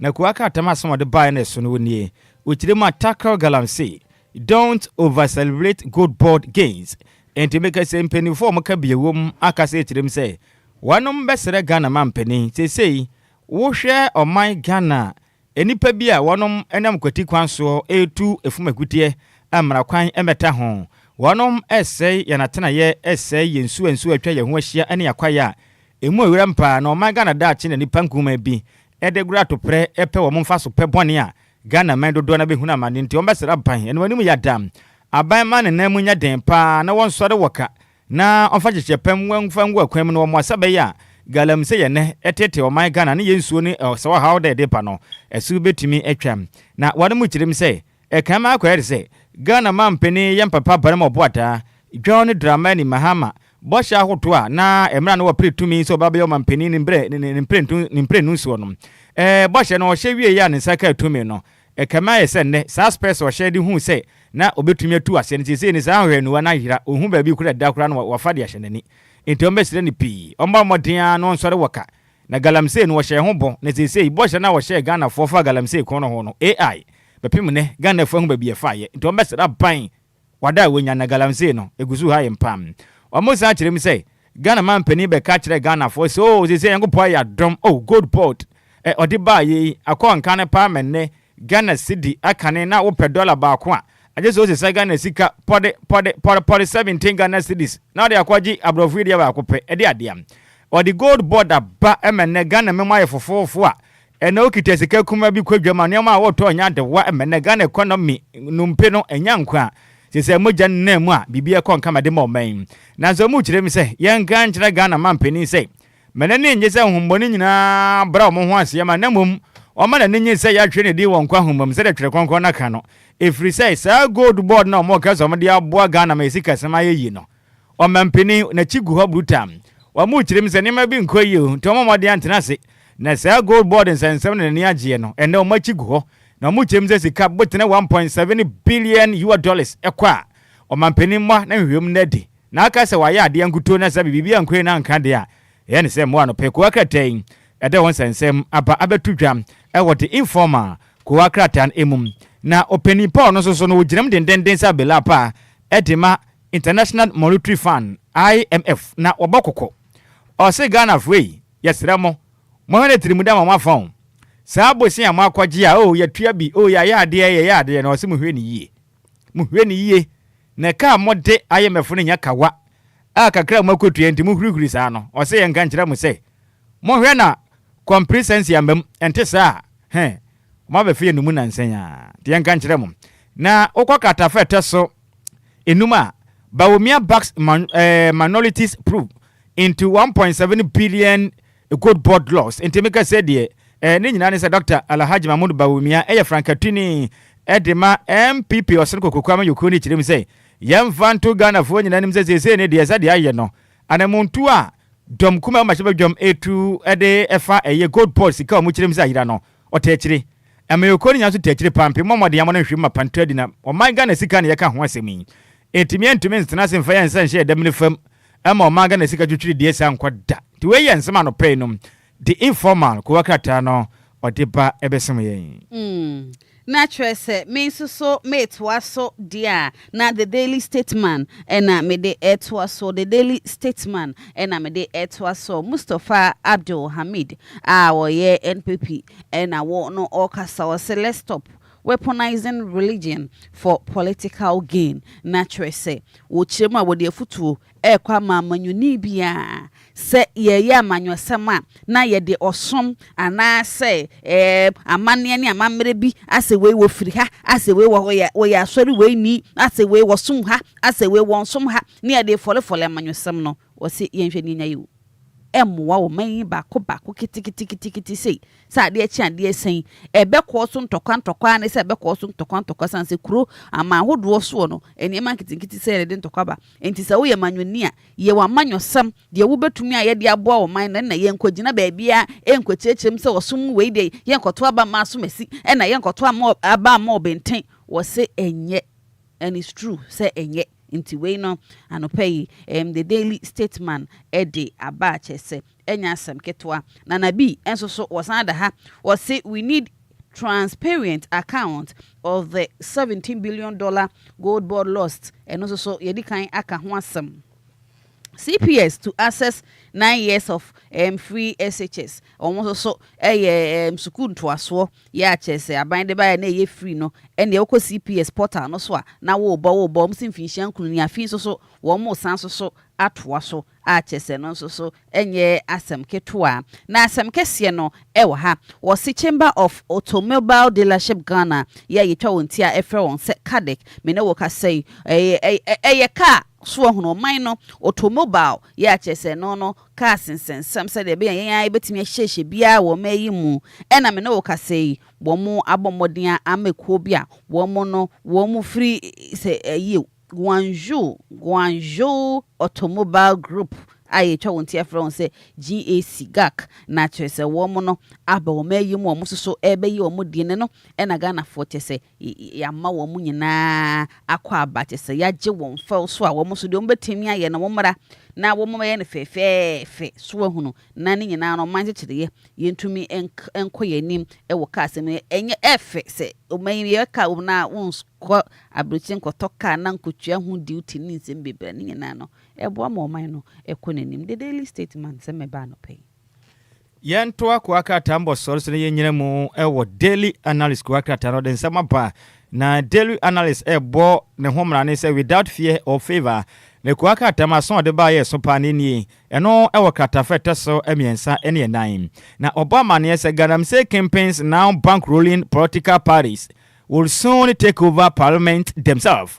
George Sapon and an buafui Owura George Sapon echirem say yamfa nto Ghana fo anim say de enti ama omen yentimi tu Galamsey ase no kra ba akopɛ Galamsey no mabu na wɔkɔɛ ne mutu Galamsey ne yensuo mu hɔ no enya wɔ no mo na ɔmo wesika ɔmo de adwuma ne mo nipa ɔmo mmɔden a sponsor wɔ mo no wɔmo na ɔmo de ɔmo sika ma amanyɔfo mpanifo de ya amanyɔsɛm wɔ manyim internet den se nipa no ena ɛbɔ ho ka na sabi odi wawu a opam ne sese na odi na abedie intemu chem sese no aye nsempi na enche wo mankate be ko parliament akwaje ho so asan afa sempenifu anso de woka intemu chem se na Galamsey ni de denefri se campaigns no ye ka campaigns a wo mo edimu tintiman pa ma de ne koso pa no wo sika di tu no wo ma no mo de wo sika e ma manyofo no na mo de wo ento abone ade a enti we de enche wo mankase besi fom na o makwa akwaje parliament na san boss enti o moje boss da na ese Galamsey ne de o ma be tu studio he nyina akra kan na ese ne na enya adwo efie je enya edum enti o mesro mampanin se obibi ya enmanim ya na o ma no ho nya ha enti se ade a beji tell na nsenya na me wafa sensem twe ne do afra ne se KSM James, I am not on NDC government payroll. KSM ne come wafa si KSM on some training wa ye adwuma na che ne de kwaku sentim misa Ghana nsɛm training wa ye adwuma chepa no kyerem sɛ nansan beto dwadodo na kasa kasa na sɛ de oni NDC mpanifo bi ye interview ne ade ne pepe ayesa no wa fagya sika ba no ho wa ba de na to ne payroll so na ba etua ne ka o ene ade a o kyerem an kure no munya sansɛm no ka o pesa dodo wa be kyerem sɛ no kure bia ne nya ade aban etua ne ka bia wɔde says ne tiri otiti ne tiri ho saa no kita microphones na Ghana for kra de ade na saa ne ko aka tana ba amane sɛ PURC backs Ghana gas expansion enti public utility regulatory commission penny for HRM say Ghana gas jamframa omutechiri say penny for treatirim na sɛ mutumi treatirim adwuma ne gina na so pa de a oman Ghana ye fa ngo bo so bete ebe bo aye pa na ba ne san so a nyinam kane a ho sensem eso bete efiri sɛ esa ya fa ngo akoto edigu mfidie mu ansa yensa ka nyinam kane we yefiefiem ne enwuma mu no aya ne bo den jamframa ne bo no wo fom te yanko potwe de yampon ye yadom na sɛ jamframa gas no yetumi ye dodo na ade a ebedu baabi wanyinam kane ya bo no utua 1000 na betua 500 utua 500 25 utua 25 no wachim 2 no watua half na ye ho atoyem we ye nsema no pay daily analyst ko akrata no odeba ebesom yen na meme etwaso dia na trese de mede etwaso sisiei the inquisitor ediaba or say financing gold purchase banks line up for gold board na trese bank ahodo at somni gold board edi inkita home omonso so the inquisitor ediaba national policy dialogue on vigilantism held in Accra na trese na ananasa na no fe kan ho asemi wo mo a aban pa wo ma na senya aban pa manyoku ahodo no na ene vigilante group ne a ha no na wo modi ho enkomo ewo enkran pumpuni mantemu ha na NPP backs afenyo marking push for answers over alleged gold board losses and also so the heart say no ye gold board in sama ya me pese me chirim bebe sanse ya ka ho asama na Ghana mampanyi His Excellency John Dramani Mahama calls for stronger health regulation to protect patients across Africa. Na chese Ghana mampanyi ena esre se omaino ana se bibiman enhwe na enkabomu yaresabi ahodo ne apomdian so ya ahodo nya enkabomu sade ebeya adehia wo mo ededa yaresabi ahodo wa bibiman mu ha no ibetumi abo won kwa ensoso ehoban eyensama the inquisitor edeba no pay. Yenyina wesine kuaka tambo so ne yemfa ne nyina emfansi na enne former member of parliament edema de hye wadam woswame na hokafo ne yere na ye ne birthday ne din pa sadi ngana fo dodo na nhyɛ danim de ni anim sɛ wana bo chi mensa bonsu na hom ne din bi wadaka mu a eno wo fa pɛ ena metumi abɔ no nom ne so ofiri breman kumase hɔ nom ne ofiri ena former speaker of parliament and as a majority leader wayebi wabo adwuma som Ghana chepa the deeper sha de kampa no your friend Lawrence Adai na ene twede yampo yankopan na toma na hokafo ye birthday enti happy birthday to Chief Executive Officer Edima Olive Diagnostic Center NFKS Pharmacy Sompahima Mrs. Irene Chei Mensabunsu, the wife of Honorable Chei Mensabunsu. Enti we de ahofe ye mo awoda pa enkwatenten we ya awoda sonkwan ye beka ne se ne se kutu se bam twidi ya mpon yankopon koso antretra hie wate na omo ho pan se sika de ebi ofie ye die nso de yankopon adom ebi wo ho enti empa ebo ne se oma mo nkwatenten ahoden ene apomudin a mo betumi de atena se na mo nana nkanso afọ nyina no etimi ebi hu mom enti happy birthday to you. And hopefully you are at the Irene Chei Mensa Bonsu. Dodo afra will say Sompahima Mrs. Irene Chei Mensa Bonsu. Yamisha no wadano. Onyana sonku we every Abigail you see. Dodo afra sister ma efia no say yemfa woda we emfa ema we so rakobra yenyina we sene mfa ko akata mboso no ensi right kwadwo me da se papa se anope woni nkoso hima mode ko akata mboso no abeda de hia woti deal 106. Na quick commercial break here ba anope ye bedi nkomo tweme me besisi ya pull up. Somebody do 192 because Tema is about exploding. This September, history will be made inside Chrome Pab. The king of the West Side punchlines, the king's artist, and the lyrical grandmaster is bringing the heat straight to Tema. It's the Kinata Experience with Kofi Kinata and many other surprise artists. Date is on the 25th September 2026 at the Ultimate Night Live Hub, Chrome Pab inside Tema Community 8 and 9 Junction. Gate opens at 7 p.m. and we're jamming non-stop till the sound ceases. Vibe continues on Saturday, the 26th, with the old school jams featuring all the turntable lords. Dial star 712, star 33, star 758 hash to purchase your 300 city standard tickets and VIP tickets for 500 cities. For table reservation and enquiries, call 0507 483 606 or 0244 621097. Media partners are DLFM, Showbiz TV, Adom FM and TV, Ago TV, Kasapa FM, High FM, Asasipa Radio, and Kismet FM. Kenata Experience, Yeri Patia. Yeri Patia. Inde, Yichichabia.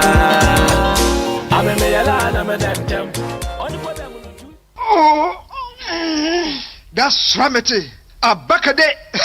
Who say man no day? Watch me some Monday pa. Me draw ya for manpower capsules mu ahoden. Any send ya one more protect your drone. Actually ya for e good to an ho ankasa ho a. E dia ho to so aba pa. Ya for manpower capsules. E mema ye mbotantim no no. E ya na mo say e ma pesika. E nya sa na ti o. Oba bia hu se ni kunu ho odin. Na na ne gisa ne adale wani agi ya. E nya de ye hwehwe ni. O e ne mum de mo hwehwe ni. Na se de ya for cobitus. Ni nsuo no to pa ya. Ma ne membe na atumi num bie eno so ayim sisi yare afiri ho ama emu aye drinsa prosia bai na honam ya ne afichi kromu ya wo so aye afiri wusuusu yi odo bibia de cool bibia de cool bra ya for manpower capsules ani ya for cobitus nyina e wo pharmacies chemical and herbal shops bia mu apemfo abata o manufo ne nkwada wonyi fiedu mienu ebetie doctor ansan wafa atufo nko Frank Paul Pharmacy Okaishi Accra ana won frɛ 0244 89 1465. Yafo! Back to heaven. Afi pram homo afa shade bed the brutal. I tell you, it's not we are taking you way back to the 90s. Where you're back to the 90s jam on Saturday, 29th August 2026. Venue, the Loyals, our pram. Branda Besha Woswo and the Moswo baby. DJs behind the ones and twos. DJ Hitman, DJ Alien, and DJ Lace. Your MC, Her Excellency Nana Amafosia. Time 7 p.m. sharp. And to my issue more pram the Loyals na feno yam party back time pa kaina shane so say a free won't you ask bia now for table reservation call 0596 464644 0244 878719. So join us as we relive the unforgettable sounds in the 90s featuring great music, vibrant energy. Saturday 29th August inside pram the Loyals. This is where the party is gonna be. Back to the 90s jam, we're not stopping. Joe Olaba walk. Rolling with me, come on, holla, holla. If you rolling with me, come on, holla, holla, holla. Heard me?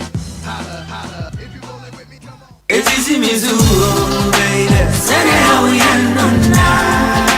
Minia femme waso ene umre kakra na menka Diofosu Plaza Hotels 171 Trail se wo bebe ye meetings and conferences are anyhow because Diofosu Plaza Hotels were very spacious conference halls are a state of the art se ekomdo na wo bebe ya obenya duane a emu ode ne mu ohwam na pomudi wo mu adi ana ope ensa papa betre abodwonsa ya so bogo mi na se ni pedue mu nyina ba yo from anom dia menhwe bebe a said Diofosu Plaza Bar and restaurant. There was swimming pool, gym center, salon. Yeah, a member and a man to Mrs. Wontrini. Afe your modern event center. Yeah, very spacious with a beautiful environment into musical shows, weddings, christenings, parties, and all your refreshment programs. We've got you covered. Memo rain fee, weekend piano, live band music. Yeah, Ahomikawum, Nebe Shekiu Amoniaje, Echegusa, oh, the Ofosu Event Center, the Ofosu Plaza Hotels, the Edai Papa, Inipadem, the Ebuso, Intisaope Hotel accommodation with a serene environment. Yeah, Ubenya was soon Jedia, Yebia Punamao, Afe 1-bedroom, any 2-bedroom apartment. Yeah, Ubetumini Wabusia Abetinem for a limited period. Afe Shisha, the Ofosu Plaza Hotel, Echua Kwai Ewo, Obotanso, any atechim, ya Nina, Okoforidia, a brinso, Behuyen Wahirase, any fire service station, no, any dinshanimo, so Okwa Denta, your Fafaha, Ubetumi Afreya, or Mayiso, 0530458834, na 0207979461. Email info@theofosuplazahotel.com. Website www.theofosuplazahotel.com. Theofosu Plaza Hotels, where luxury meets comfort.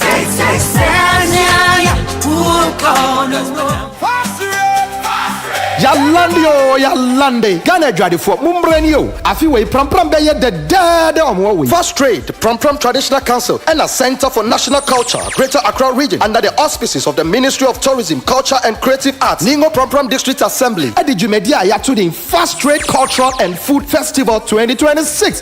Bro Homo we are entrepreneur, Utomadia, we are Jedini, and our business owner, and Yakwenya Naba, Ghana Drianepa, business opportunities, exhibition and shopping, and our music and arts and entertainment. Wode Jano, na yesanso bawo nyompa. Nenya na yadi brau ewo dwumedie yase. Anyontofu akugo dandie. Bebre kwa dwumedie baso efiada 14th kopim kwesiada 30th August 2026. Our Pram Anglican School Park. Yanda mo bia debut. Sanse eye 24-hour economy market. Upechinchemu bia fre 0546 178 274 and 0548 918 116 for partnership registration and sponsorship. Share Kwai all social media platforms for updates at First Trade Official. First Trade Cultural and Food Festival 2026, celebrating African trade, food and culture.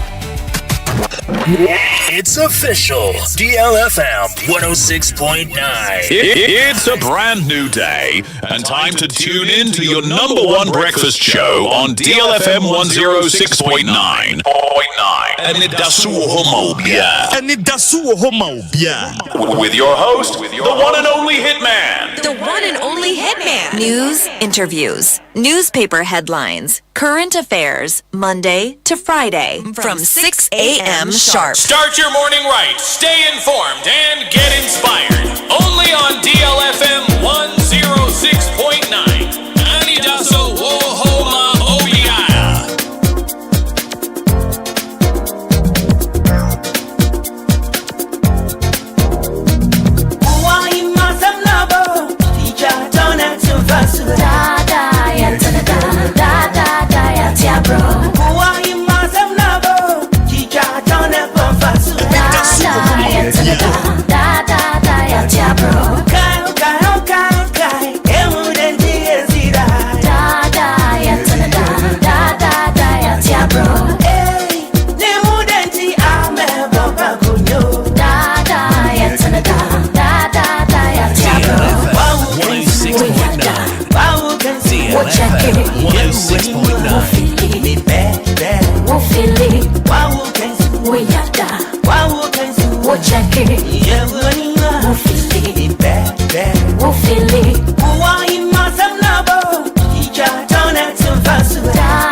106.9, 15 minutes after 8 a.m. here. And it's still the biggest breakfast show in the capital. And I pay my mini winning come on kakrawate. Yedi ya for hunkoba. Ya for manpower capsules. Who say man no day? Monday, papa, we are brand tell your bema. And they'll be now natural bedroom and after wood bedroom and ye pa. What you said, man, Saka ya for manpower capsules. And then remember the one says you one bo. I just will be memo. Ya for manpower capsules. Who say man no day? Monday, papa. I dear back why your partner so what to see your band what you're not feeling no baby compare. I feel me myself now. I got to be a hall. We hear ya for manpower capsules. Who say man no day? Monday, papa. Yeah, the ya for Kobe to sabab. Boa papa. Who quite wana. Beboa. And then my son no me ya for Kobe to Sibia. And my man who ya fair. Ya for Kobe test. You want a syrup and a fear one capsules, Mount Sankabi. Drugstore pharmaceutical shop will be a benya be at all. Never more pedo to a bomody and saw the one you bet trail or Kaishi. Now if you walk off Frank Paul Pharmacy or Kaishi was a benya be papa. From 340244 891 465. Frank Paul Pharmacy or Kaishi was a beka yafundro ibe. From 340244 891 465. Yafo. Now, Tema, are you ready? Kofi Kinata live at Watema. Now, your favorite storyteller, Kofi Kinata, performing live at Watema Community 9. If you had that 25th September 2026, I will crump but you want to ticket a bomodia, so beto ticket. You're regular now for your VIP. And I'll find mobile phone if you know what dial star 713 star 33 star 758 hash. Your regular and your VIP. Kofi Kinata live at Watema Crump Community 9. If you had that 25th September 2026. Official media partner. DL 106.9 my Shemo Crump 25th September 2026. Now the mean that no old school jam with DJs on rotation. Yeah, old school papa our Hunty Brown. Tell a friend to tell a friend. Catch you be no so catch you be. Send the mean that no so no. Old school jam. Cause you done here quite special. Shada ya kwan and kwan papa afternoon jam. Now for table reservation 0244 621097. Kofi Kinata live at Watema.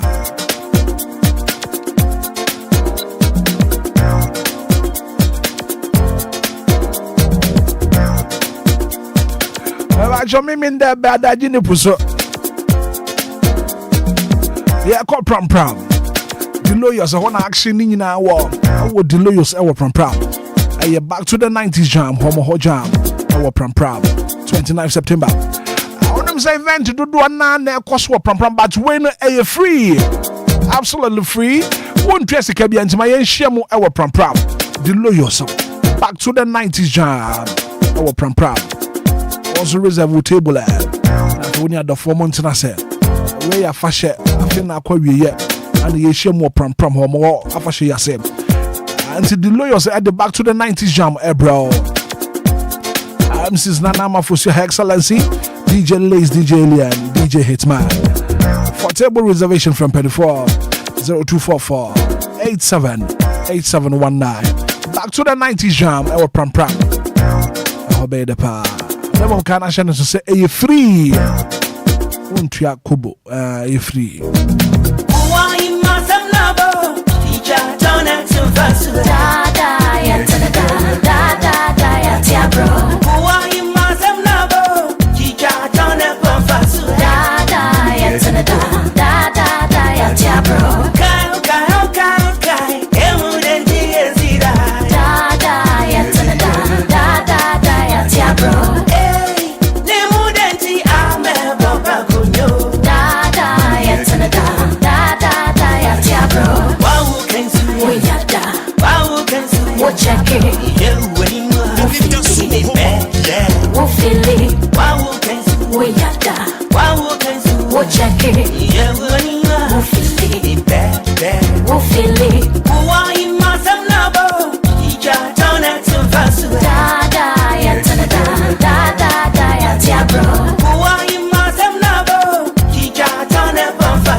Me Diana, me can boss. Me young Sunday, oh, now suitcase.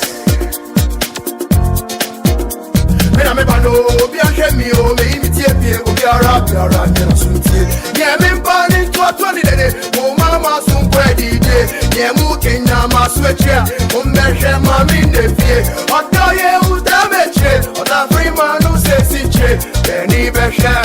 Missy, Edia Ponyabo, Benny Besha. Missy, Edia Ponyabo. Or the many more boras, Miss Smith and the Jiwa. Yamika, Yadichi, around it was to come away. Wow, me, we are down, we'll feel it, we'll check it, can't stop it. And it's a brand new one, so one tell them, let them have it. And it's a feeling, oh, feeling bam bam. And it's a feeling, oh, this a feeling bam bam bam. Why must I never? Teacher, don't have to fuss. Da da, yeah, da da da, yeah, tia bro. Why must I never? Teacher, don't have to fuss. Da da, yeah, da da, yeah, tia bro.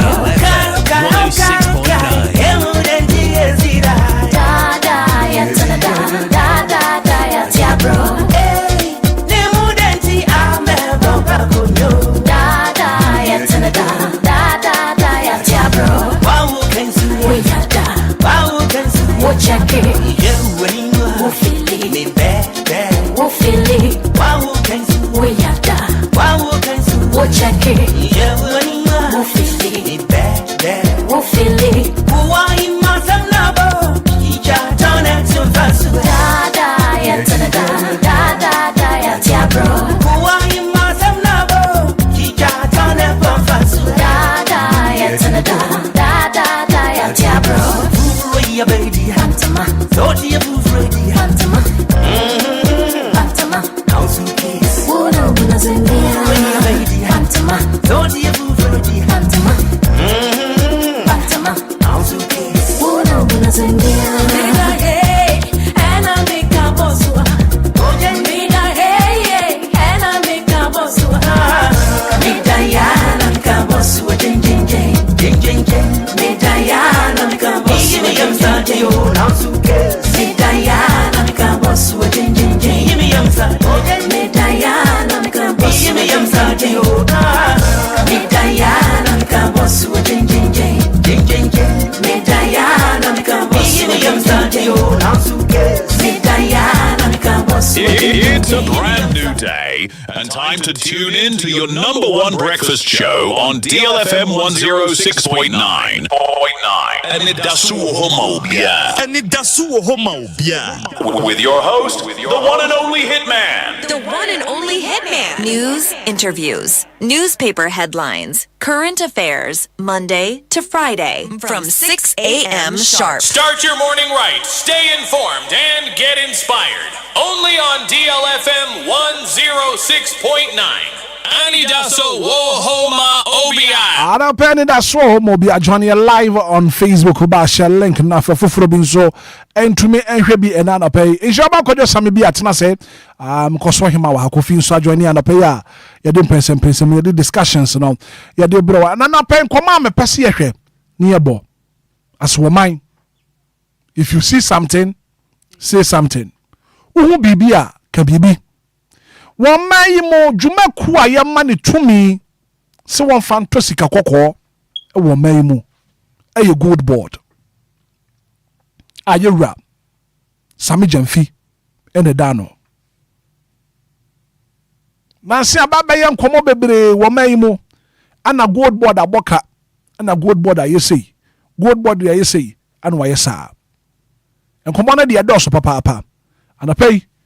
Me man shiraba kojo sami bi akwaba na fe no pe yendi good board ho enkomo kojo mache me je so brakobra ana pe yendi good board ho enkomo brakobra me na asena no pe yemfa nchi moden eme ye netifo and said na wa nu gusu a woka no na nse no be bosme ba kontem de anya sem wakra so my Ghana asweya omen enam mra kwanso ma ne tumi so no enkuto ni asweya ebetimi atoto sika akọ akane nanka enyuma kopi toto sika akọ wo manyim ene ebinim fiam no ne betoto ne ade na nsisi no oman ne mra no e kire se gold board edwumaku no and you can say Ghana Gold Board. Okay, so for the main photo we were brofo kasemo. The Ghana Gold Board, the Ghana Gold Board is the sole authority with the exclusive right to buy, sell, weigh, grade, assay value, and export gold and other precious minerals in Ghana. When any Jumeko Bakopa, Yama won to me the exclusive right to buy, sell, weigh, grade, assay, value, and export gold and other precious minerals in Ghana. Na gold no Jumeko no doson ye wo mo ye ne medium. Mo mutu sika ko ne nkume mo no mutu na kese mu no. Omo mutu omsika omokusika akwa akesi mu no nkoton ma good board. Je said the ono apeso oton ma no. On se okọ Angry Gold Ashanti ene takwa mines ye kosu aye se papa Ibrahim Mahama akoji no. New month so on yes ono ne pa. Omo mutu na akesi mu ne de o mangasa de kokoton. Omo mutu nkume mu no e de ne na. Small scale. Yes.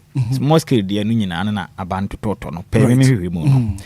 And good board no enkanyan sese bone na aban na ye. Eye so man e be regret ni yema. Okay. Na Ghana man nya faso na ye de abo man ho bra. Right. Poni bia na ekire. Na mbom no sese no enkra beto dwa domkuma na ekire mi se sika botene 1.7 billion US dollars. Ba Ghana cedi ni mu a 22 billion Ghana cedis.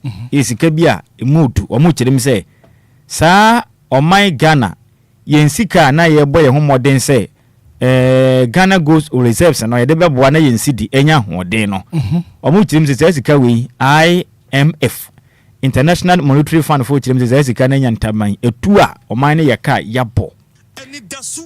Na Gold Board ejuma ko ntu chirim se enya wo mo na ye se omu so stand cedi na momu no Bank of Ghana ena ye adwumaku a ese mo hwe hunu se oman Ghana ye sika na hoden be kosoro.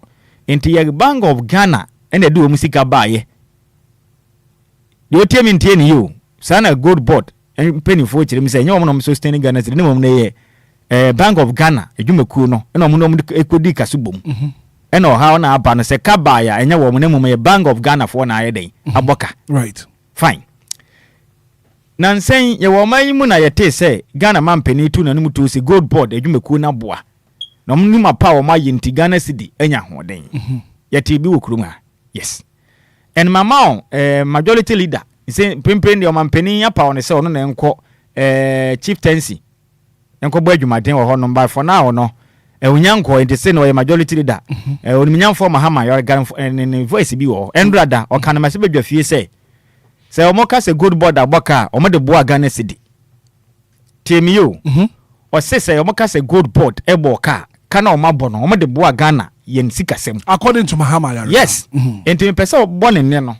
Na yetie na fi ni yetie de free soro wan so ba kire say gold board so mo ka no so kra san be kan prince gold board bo ka o me de bo Ghana cedi no. So the question I busa sisi and say gold board o ma boka and as omo moka enti yentie Mahama Yaraga voice na mameti yentie bra. I've also witnessed in this house that the minority has urged us to share the glory for the establishment of Gold Board with your flag bearer, Dr. Mahmoud Bawumia. And I know for sure that in the original design that the NDC government inherited, according to you, there were still what you call losses. Even if the losses have increased, it is because this government have pursued policies that have expanded the volume of gold that has been purchased by the government.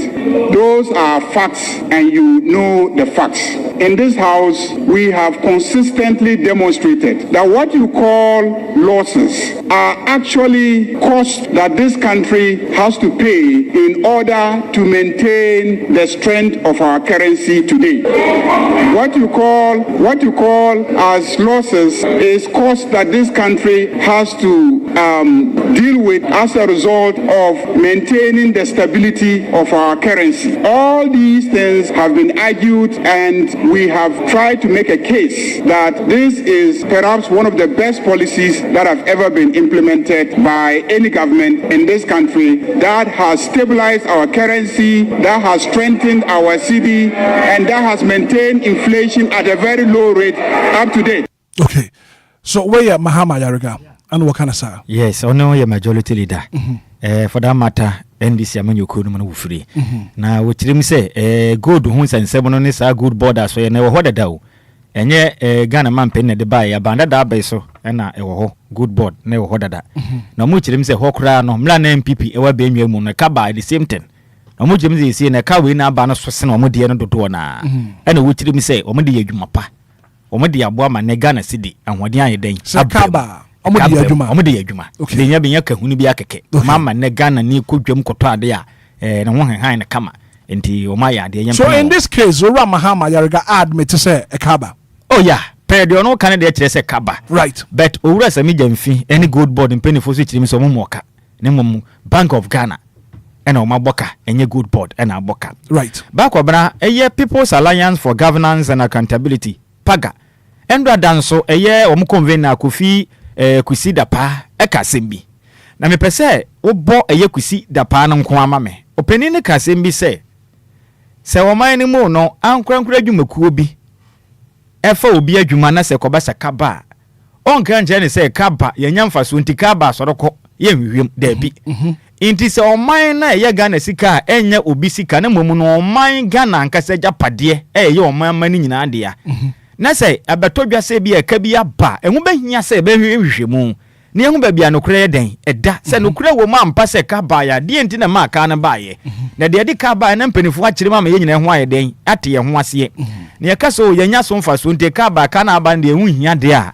na sabi ankura adwuma kura antana se nya sanfom so nti e ba sana se Ghana sika sem ne de obi a ka ba obi amfa ho ye nkyekere man sa na bone voice na ma me na me mla na ye ka se mi so so na me ngofa asefo ne mrem. The claim that the program served a good national purpose is no defense for financial indiscipline. Building reserves and strengthening the city may be worthy goals, but they do not excuse losses, weak controls, or secretive transactions. No responsible government should advertise policy gains while hiding the cost in the books of the central bank. If this were a private company, would its directors be allowed to explain away a $1.7 billion loss as the cost of doing business? Would shareholders tolerate vague assurances while their money disappears? And in this regard, Ghanaians are the shareholders. How much more taxpayers' money? Public money deserves stricter protection. Every dollar lost belongs to Ghanaians. It could have supported hospitals, school roads, water systems, and even Big Push. President Mahama must take responsibility. President Mahama must take responsibility. Kusidapa. And they kind of say, yeah, sure. Enti o hwe asem yo kan yo kasa se o mama pa na onya menyosem. Okay. De mesre Ghana fo nyina ne se ohun. Se asem bi si a mpeni se be bia wi sie firi be bia no. Ne ja shase. Bia ne ja kakra bi wo.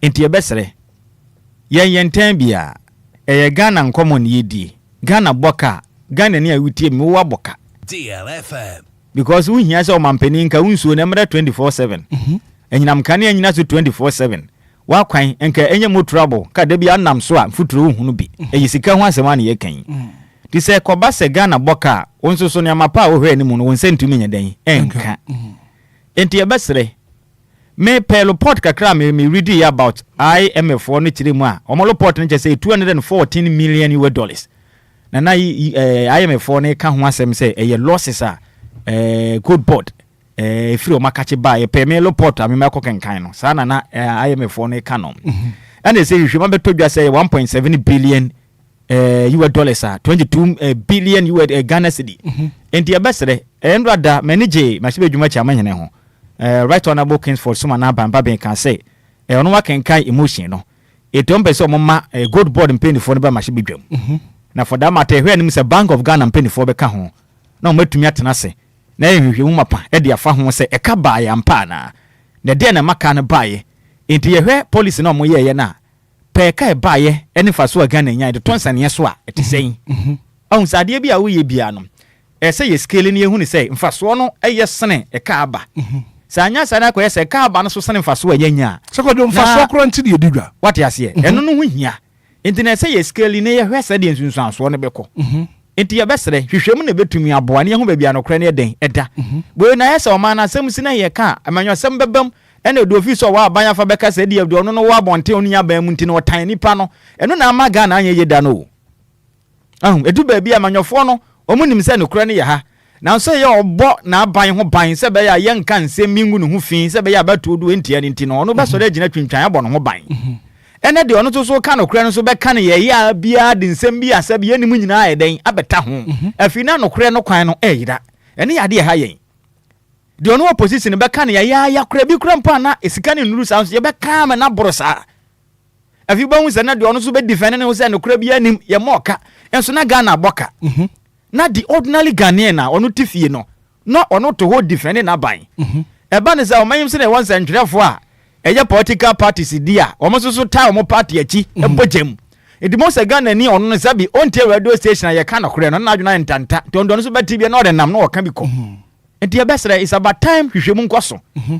Se ba se gold board ye nyina ebeka Ghana mampani aka bi se gold board aboa mane Ghana yensika sem sidi na nya ho ne Ghana mampani angaza ni muton ene waka ne kurom a wase Bank of Ghana any gold bond chesha ye pa ama Ghana sidi enya hoden ye nyina nim se na MPP be free so no na sidi na momo 16-17 Ghana cedis ekọ $US baako aban ba je se emfa se number ye 11 cedis so enti atia ba form meaning say obi kwa akoto ne ama ne ade asika na ode kọ no eso aye den ate as compared to previously enti emfa ne say o ma ya ade me ho no economy no sika ade kodwam koto ade na eso aye den ate kakra ze ya wokọ betumi atone ma etene aka na de se de na mo bo ne marketing bi bo ntoto so tete ye no na nka mfa so aye den abaso be ba so wie ye no sika akọ no ye bodin a sa pepepe na tie ampade a na ye se kobla na ye se oyem ye den ehye wo enti de ne ye be ye going forward because ye wie ye aban ba ye nya hwe kura me fa ne se mfie mienu ntam ani aka mfie mienu we ye nim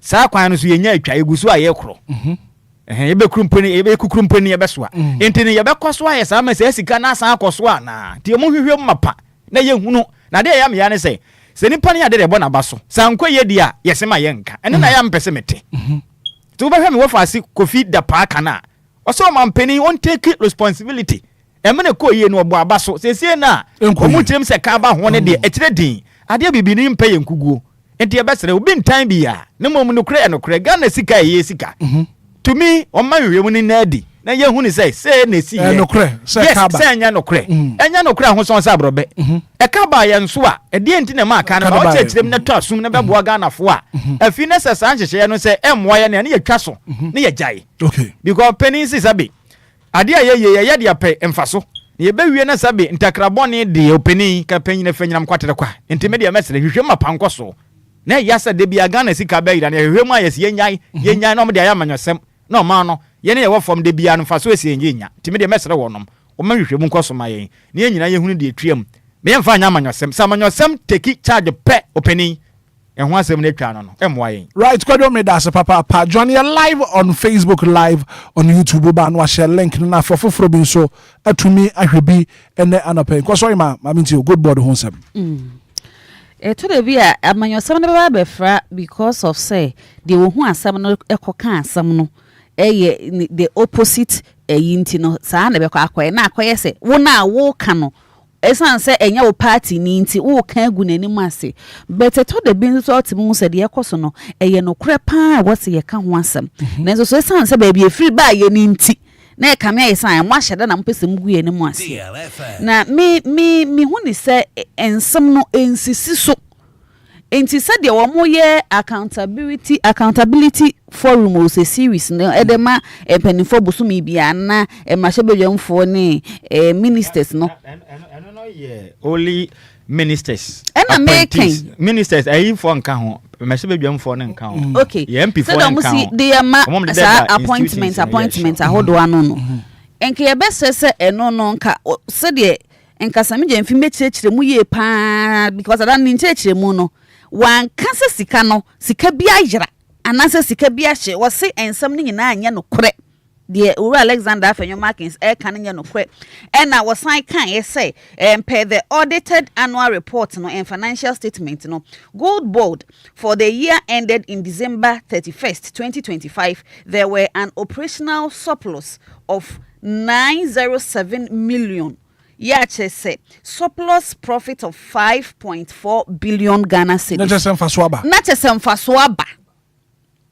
Enti enes ade chi na obi so beka san se ka ba idea na ye Bank of Ghana na ye de kwhye ye nsi di nim na it means no kure bi hye baabi se impudom kuma no se de Mowura Samijemfi ka se he Mowura Fanyo Markins was hallucinating no as all ha nani na all kan de a na chese bibi hye baabi nti sa bibi kuro no se de ofa ka se ye no kura mpa nka wo se yem hye no ebi kura na nuru sa enka wo mua mekire asemu si wa ho na se wo beje wo funso otum na wo chiechire ma eye beta pa esense asem no wa wonim se asem na wo ka no bibi hye baabi na wo di sie Ghana fo na o Ghana fo yesuan de Ghana fo nyimi ye Ghana fo se ye ni da ho enti de ekoso Obia ne ye hunu IMF report aba ya wo mu no chiechire mu se sika ne bia yera mpa enti se wo be chiechire mu se sika no kra no eye mfaso na wo sanya ye 5.4 billion Ghana cedis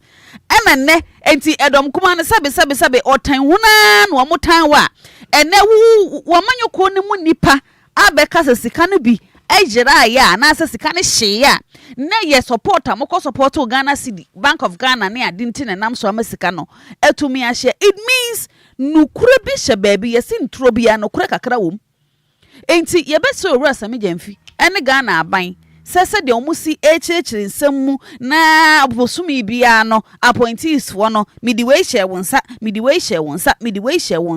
no mesre senka wo mo mesi nkonya e wa asem we hu biem na yem putu questions bia enka o makwan na dom kuma ne bi me putu question edom kese no me putu question obia putu ne question for now Parliament say or be case no now omo debate on now ma be chire mo parliament enti omo hwe so mo be ne sama ye pepe nya sa asam no mo do manu aka fe be ye chem se bi be bom this thing is happening as asam no mo tim be kan kama ade be che na mo so bi we na amaso na IC one time yes we die we have interest because your mind is sika and ye gold so gold ye japade a wo man mu kese ba akopa no gold enti se oman ne to gold bia na ye ho ene ye koto no anasa ho ne ye koto no a sika e free ho aba we have the right to question that particular place say ade we a ekoso wa hey enkoye ye ne say na abo wo man no because at the end of it all no me can say says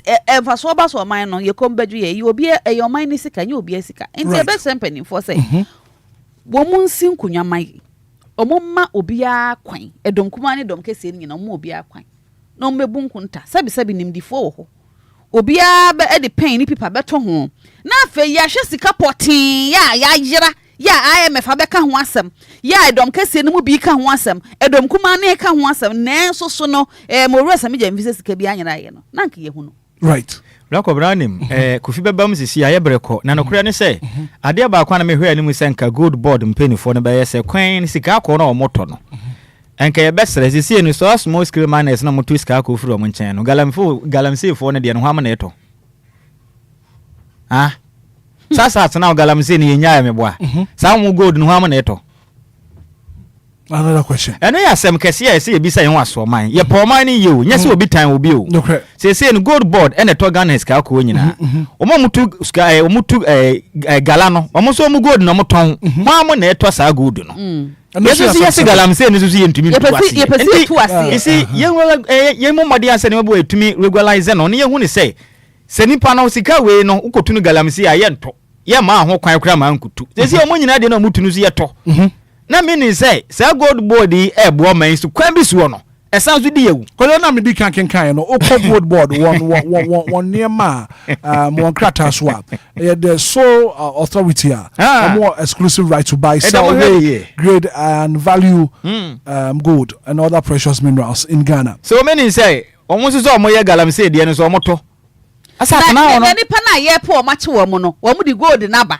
e di enti na mo nche wo mo na mo nkọ hebe mo tu galamsey no enipa na momo pa wo mache wo mo ye hia crack line say hye ne ye agu akwa mu says ka akwa na ye to ne gold bia na ye beto boss ya hwe ne ye dia ye di gold board sensem o ma ya de o makwa anim ye tia na ye nsuo nyina sei yakwa ye nyina sa ne sika e benya no ya che ne ya we no krom a right mate me da Kofi Berman afemi fabre no and remember callers enough time for them to also make their submissions. Kofi mami ti wa no pay Hitman galamsey for no gold na yeto no enkwa abem ana o mi buza se enkwa abem Dabi say sisi are yes. Ya wa so e ba ko pa na teska akọ. Ai. Ela sisi are yes e pese etu ase e. E pese etu ase e. Omutu no. Isi o metu ama isi o medum po anu tu. Enti say ska ko no mutu no. Meaning say nkwa ba mu man fa ne sa. Say nkwa ba mu. Yes. Nkwa so far say omu nton ko ade. Yentimi nka say ekwa ba mu. Enti nkwa ba mu. Ayen fa ne sa. Hitman. Debi ame me ka say Chrome has say no. I was say Ghana ni bia mfantu ni trim say you need to put Ghana first. Danger politics, favoritism no. Say me party ni. And I know say asemi aye ken party be adwa. Yes, party supporters be adwa. But we don't care. Eye Ghana and ehia. If say nipa aye say Hitman, say we be a company. Na wa fam adwumam. Na oma miska se me mfa nkoye bibi wo company ni mu a Hitman me pacho unni etire ana se wo bedi etire ehuni am diska ne ye enjo mbezo mo kire se IMF say $240 million and I see a minority any yera ko fida pa say $1.7 billion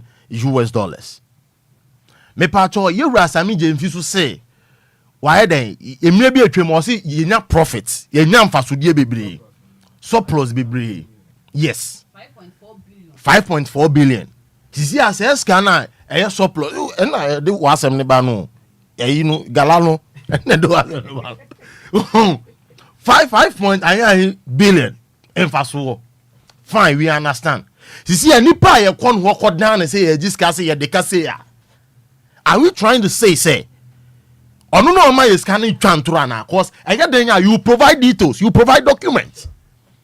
And you've provided documents amano and awu na se wo de abeto abonte ana wo kire say in free wo camp there na if baby camp there is a problem. Cause your your friend is saying Debbie back on I is it Mahama Ayariga said say losses the aba losses the abao by the enjuma me pacho enjuma be na mo de ye mo de sustaining city say no mo de sustaining city at least we need to be transparent chale sika o meti am ebre nyina me sika bi am nya bia na bi kwa ban mu yes Hitman wuti e wudi dwa ana me boa utu ya taxes you pay and there need to be transparency ewom no mama yen hunia omudi scan ye muntimi ba bontin me kan say you've made these losses, you've gained this profit where we don't know where the profit came from and we don't know where the losses also came from. Israel Banubesi he was talking about say illegal galamsey for good wine eto. We need to know where the profit comes from and we need to know where the losses too come from. Okay. We can't be in a country mimisika ye de be hane yera Sami Jenfi one yera Mahama Ayariga they are from one party yeah, sure. Yes, but they are both saying different things. Mimi problem no me problem am won no. It looks like I said there is something among country into senior yera speaker I can say omoba betenasen every details every pin biano need to fall down right na you right confirm me that papa mama ma call us in so mbram na fe won fa won adwen twena na pay emra djumadi no 0593406565 long lines no crash as here e blanked da. Good morning. Hello, good morning. Me ba chef saying acho kwase je ni mkasafri kwa benya mami ti okwa Hitman. Yes sir. Amfidi ni odua eno so aba na wo twa no. If it's a bit no opposition. Children and one find MPP aban. And to also swap no. Yes, said you in show you know. Sana we are there. It is a Casami and for BB Canas will be here and also Obia Potianoa. And IMF. So, make you say, I feel not market no not them.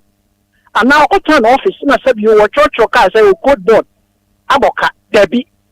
Well no one ya IMF say what to go aboka the signal one country or minor and to the work community and what do to or minor enti sɛ nkasa me gya nso obi bi ana obi obetwe na bo so ana so sɛ bi obekasa tia no a ne ke IMF na komumra me kirem omo so hwehwɛ mo yɛ hu ya eninti a omo so hu sɛ gold board ana sɛ yakoto gold aboka na komumra me kirem ye hu sɛ oh kwa we so ne yɛ define mate me da se papa good morning black up now me ba chef for saying let me be sick as Africa ma me ti wanna pay black up now ye ya now amenyo ko bia ni ho ma obi aduane di ye nyina ya na ebre di and you say adipa ba I say ka boni so ba say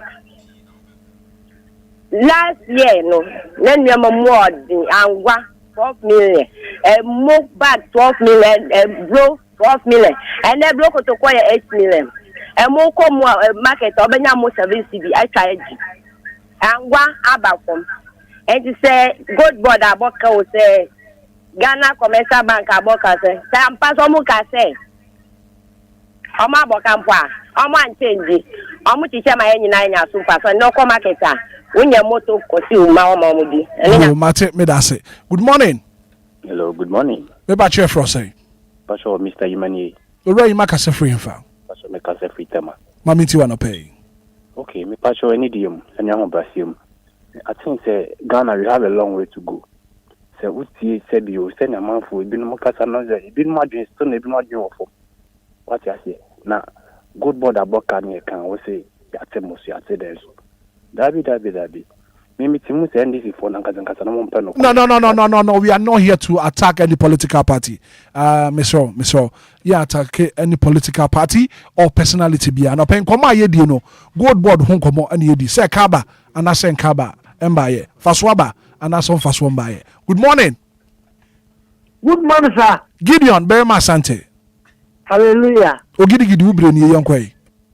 Hitman sa odi ntro sikoja.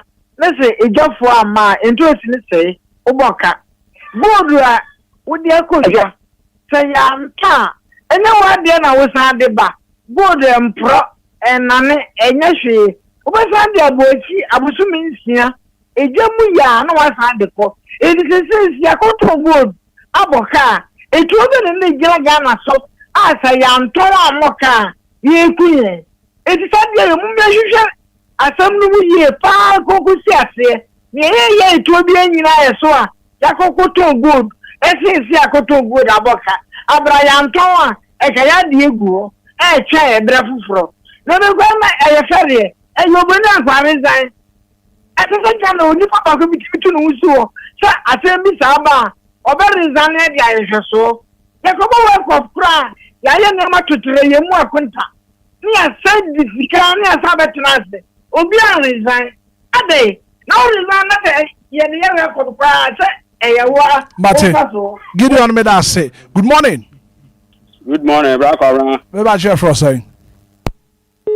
Well, too bad went to me engine as 0593 406565 0534 050 199. Good morning.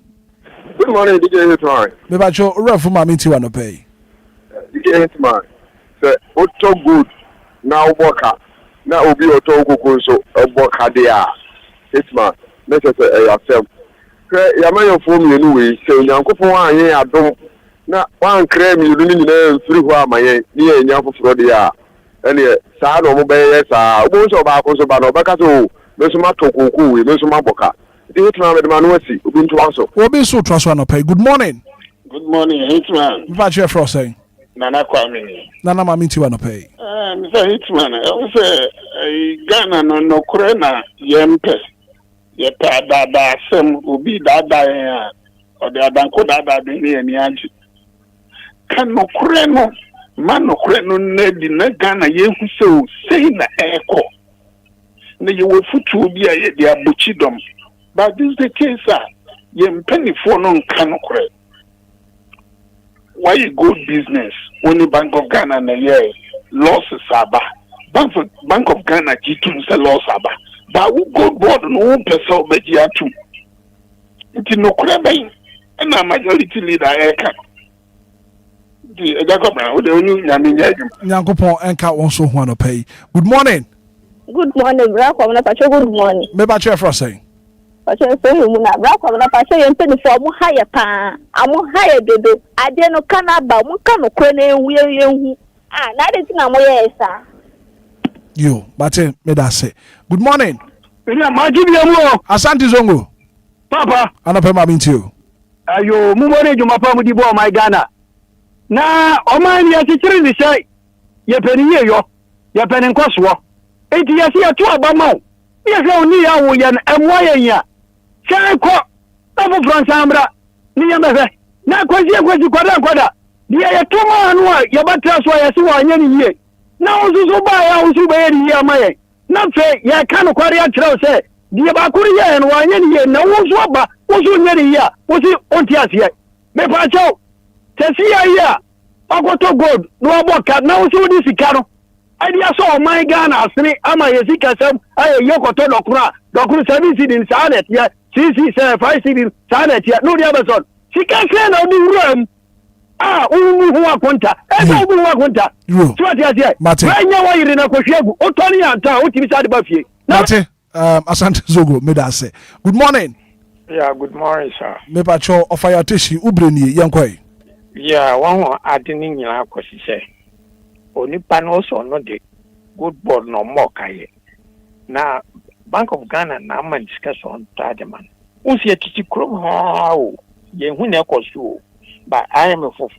Na shuma bi maboka. But we say no kwar. Yes. Yo. Yeah, me. That's all right, Evans. Okay, offer your yeah, that's it. Good morning. Good morning, Hitman. Me pa share for saying. Asem Diodu. Diodu ka se free Atomic Hotel dan so man. Me da Hitman. Na me too. Na me send the need my family the man my Ghana. Hitman me the station take say. Na me try say speaker be kasa. It's informative bebre me imagine say speaker na not media. And the moment you deal me omo ko parliament no mo come na sem me na e be chi na ABC. And I got na TV. Na we dey say amana sa dia Obia be ka say be DLFM mo ni pama yo mo ase papa ka say pa o. It is asem we say wa woman kan Obia be ka sa ma na e dey here mo be ama no DLFM mo ya ma yo e pa mo chew one speaker make kasa ni ni e be wati be da wati. Do ya das papa. Good morning. Good morning, Hitman. Uti ate ma minti wa no pay. Hitman ya min sha mo na edma pa mo ye. Na men ka mo ho no nya ma akuma so ade mo bi ka he ma mo abri nyina. Hitman de me kan say sem pempo. No kra no mo kan tre yen. Ghana ska na enye your friends ba akufo de na enye ebusia tiko. Ye nya ye de ya. It is there a car bakra mumbra out no mba cheche min che say o bi say ne we say ya no kra we say anya no kra ye ka no bi su gnawo no defending yi say ya mani bi di yo say ya mani bi anyo a ye nya ye sika no ya boka ne ye johnny ya ka u be defend obi ye che bi ani say obi no batna so mo ye yi say ye che obi ntum ye de ye more 10 years kra na o ta ambeso ye da hweme ade right uti ate me da say. Good morning. Good morning, media. Me pa che Chef go to koko nu abayira ye chef timi ba ye eti wai ayawawa. Asante Zongo Mate one make your point. Thank you so much for making your point. Now me fa very final caller na fi no pay yen wrap up no pay. Good morning. Me rame Joso. All right, Evans. Papa. Me pa cho ma meet you no pay. Me pa cho me ho ye pa. Ya me enshira mo no ye mo kese. Yeah, that's so fi di suntia ye rabo acheja ko any doctor etia. Right ma me de anope ma sem ye etia. Ghana mpanin fo na me ti wonfo. E free fa na tia fo no. No mo aye adwuma kwatena. Criminal offense in Chamuda. Wo de o mo nkoso no mo ye ni be bia. Na ye ken wo ba na wo so ye de ne kokota ye be tia no. Nti wo de mo nkoso a no mo say ye ai me o be ka ya. Me no say ye nim ne ekoso. Nti me de me tu wonfo. Dakuda. Wo de mo fen samba. Criminal offense in Chamuda. What do you call we will only am here, Juma. All right, Vance Nyankopon and Can who do a very final caller. Na ye see na esanse Juma di for front so eba. Margin. Yeah, ja. The battery for saying. Fantastic Dixon Bada ku kwakuji droba education region. Wubrini Yankoi. na mi shira mo papa wa di ma pambo ma Kristo no mangana de bi am ko nyɛ ma mi kesi nya mi shira mo no sɛ ɛnyɛ sɛ mbɔte na wɔkeka no yɛ sɛ nyama insinya Ghana fo no ɛna Kristo do mo bɛrɛ yɛn Hitman na ɛte ne sɛ nipa da sɛ ne yɛ wɔkasa abiem bi a ɛwɔ sɛ yɛ nam yɛ de nam wuyi ba ko fimfo be mistake yɛ wɔ nyansa sɛ meka wɔ sɛbi ɛna ɛwɔ nimdi sɛ meka ne sɛ wɔ nyansa na abɛka nyansa kasa na wɔn nimdi anka wɔ bɛyɛ mistake kɛse yɛ wɔ sɛ me gyanfi ɛne sɛbi ne nkorɔfo sɛbi ɛnkɔ akiri yɛ nim sɛ nneɛma ɛkɔrɔ me no makaka ho asɛm bebree nti anka me hu yɛ yi na anka biribi sɛ aba wɔmɛkyerɛkyerɛ me sɛbi sɛ na wɔka no Ghana fu sika ɛna ɛyera yɛnhwɛ sɛ nyero sɛ hwɛ Ghana sika no yɛngani di akyi baisame bi paa mo paa de papa no nyame nhyira ne paa o taa ne sɛ wɔn etu galamsey no so ɛfa hefa ɛyɛ asɛm kɛse paa ne nso da koro mama yɛ mbere na ne hu abobo ɛna one sasame jamfi DLFM mo kosi we so ɛkɔmam mo misa Ghana fo no so sɛ sɛbi ɛnkɔ akiri sika yɛn so yɛ de ma sasame jamfi wɔde kɔtɔ kooko na binya mfa so sɛ ɛno nso moma yɛ hwem na yɛn so yɛnya ntiemu medam ase right yɛn so yɛda ase papa I think say and yɛde phone in segment no yɛde basic course ne ba na ɛba and I know say every mu yɛbɛsa pebere na afei yɛde gold board ho nkɔmɔ na kɔdwo I want to ask Ghana simple question kɔdwo tie question am pese bibusa ne yie na the Ghana gold board wohwɛ wɔn krataa mu ɛne wɔn hyehyɛ mu a they function under the oversight and supervision of the Ministry of Finance of the Republic of Ghana. Jumedi awodi no Boni kasemo they function under the oversight and supervision of the Ministry of Finance. Asemi ti enkomo iba ya maintain say Ministry of Finance aba be camp bibia. Omunye statement bia. Hey, Rakobra. Ya kase obi ye oversight administrator na so wo hwe bibi so a na tese wo dwumadi a wodi nyina no Ministry of Finance e na hwe so. Anya so wo hwe so keke wo san so supervise. Openi. Ya bre no ko ni hofo na lezi amia mu we yachi. Kodo yemfa bre ba mienu nka ho. Because enkomo ehu hia Ghana fo pa. But dwumadi e ba no so ya de abre ni nti no. Yempese e bedomo siko bio. Na no kure wo mu ni se asem we no se parliament be san kwatena so. Omo ka wie a ye be san aba ho bio. Enti ni nyina ne se fatu utirim. Se o man no aban se san ba aban ya oba na so ye ni nyina ya ne dia. Ye de ehunu se e Ghana dia nanso omo ma ye te asese ye omo dia. Enti wo be ha bi o mba bi omo de settings na ye. Se what steady anka be hu asem na wo kan no kure ne ese ba beto ayampia to nkyanya nsa waka eno na emu o man no enti me de make nyina ne se ye besere omoma omo ho kwa na nhwem mapanye de ye nkoso because Bank of Ghana na wo kan no ene finance ministry no se politician to anamboa and do expect say o meka na aban ngum enye adwuma sana ye politics ne enti no kure ne de ho kura won kan kire wo age so bi fra monten beka na ye de di akire MPP the same thing and omo ba omo ye the same thing and this is the same thing omo nyina ye and the difference in sheda ni omo ntem omo ben ho pa ti the best na say Ghana ni autifia nya bi ni aye kan na mo toto ayampia na ye mo maseba ye de ye fam ni ye betumi aye ni ti say bibi nko ye ni ye kana mo so ye nyina ye di bi nti ye nya ye wo waseba but some of us ye nya bi ni ye nya bi ni ye nti no ye ba no kre say de tie no ye beka ne say de tie nti ye besere pedifo ntena se no ma ho kwa na nhwe mapantodwa emfa saa sika naeko bi kura mpo na ka bi ama bi kura mpo na se bi ka bi mpo ama o ebia na obi kura na ebia wo kan se mi agu obi so mo hwehwem na se ka ama wo fa ho din eje obi ama odin bio eka ba yen so eka ba na wewe ma na ide ya to ye na asomdwe aba na sika akọ no so no omunya galamsey fo ne de ne to na mo ante sa galamsey ne ntum ase because we nya tofo nko ade a sad na demand and supply this me am supply no me de ba na to de a openi ya kire din na mo hwe ni ante sa galamsey ne ye de bi ba na pema busa sempa ji ya we good galamsey fo gold no wa na to fo na to ene be nkoso wa hima na to o so ya kese bra bra de wa no wasi ko de o kan me no nya adwe so wa ya kese nti on to galamsey and obi to gold bi ani ho nipa obefonda o obi to sika akwa awafom wa hu ni bi da so what is prime to sika akwa abefo obi o ye sika adwuma bia o body ni de obi ye from o de opa fese ba bia zonka obi o to sika akwa ye sika akwa ho adwuma bia o ye from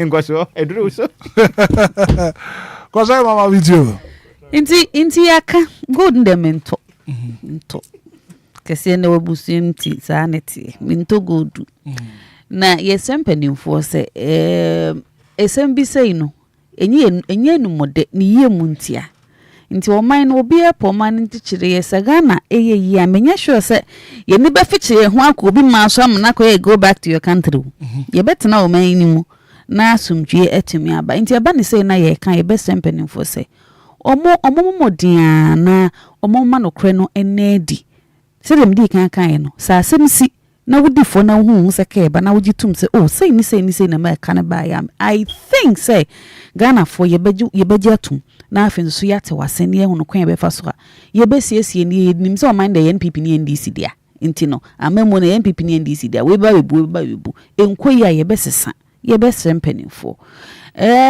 mi kwei die chairman kwekuma afo anopa mi chiao oye LPG national chairman mi chiana no paper LPG na ho anyone say suma ana mi bisasa LPG sa mete yi enya Kofi Akpalu ananya ono a Kofi Akpalu o mete ne nka chance na Kofi Akpalu suma hana suma pa cho wa ho oka ho debi na da wakasi ye wa ha no wo ho da bi wo si ye wa ha me si ewa ha azamuzama fo nchi abako akofo wose ye wa ha akofo ye wa ha nti me da me party ni me join ni nyina NPP NDC me bomb middle league me jinam you chairman kwekuma afo oye chairman LPG national chairman ena me chiana no ba won ka omo ho de me nka omo ho mi sana meka sa me nya mayoni o mi gina mfimfi nti LPG mi gina NPP mi gina NDC mi gina CPP chese all the parties mi gina sabela ba no mate me da se papa Kofi ya ko krekwa na fe ya sorry so Hitman ya ko ye best rempe Kofi be careful omonye be careful now dey omonye omunni no krema no omonye transparent ayi hu Hitman mitia Sunderland University fo nyina Nyankopon yom kese nyame adoma enche meko feda me course Sunderland University cause is here them say dwuma bi a o be fa tun so bi a ko feda course mo Sunderland University financial mo Francis on pastor ya me say feda me course no na me ko sua de kakra Sunderland University because ehona ye say ade pari nyina agu nyame adom so a wotena me supply power bank amam nyina why me supply power bank amam nyina Nyankopon yo kese na Hitman tun kom yes me ma second chance in the second chance in the amount when I see my second chance no mo ki can say me ma second chance for what say mami new wedding me ma second chance e bia besesa and nyame no kure nim ni enu na na so wasesa oh I see some ma wo bre na kasa ye na chance ma wasesa to ma me second chance I see no come sound to by how many percent oh and then me ma 20 now is 50 Mate now 30 20 50 go fit Mate me that say well let me say happy birthday and come out your friend Ama and the way efia adepa ho efia adepa so ma happy birthday so happy birthday and come out Ama it's your birthday today we from the finance minister so efia adepa so ma happy birthday Nyankopon ensha wonya okese na fe wo mo akoma so ade nyina koyi emfa ama so ama we efia de pahonom say wo happy birthday. Wow, thank you so much for being part of the show. The very good act of being a good guest is to know when to say goodbye. So like I say Enkoma production team ni na inshaba kojo samibi besma kedu say the sports buyer enko so hema abna DJ Mario Michael Sel coach Kofitela and for Samuel kojo akwazigibi team ni na yadamase papa from Hitman. Good morning and enjoy the rest of our programs because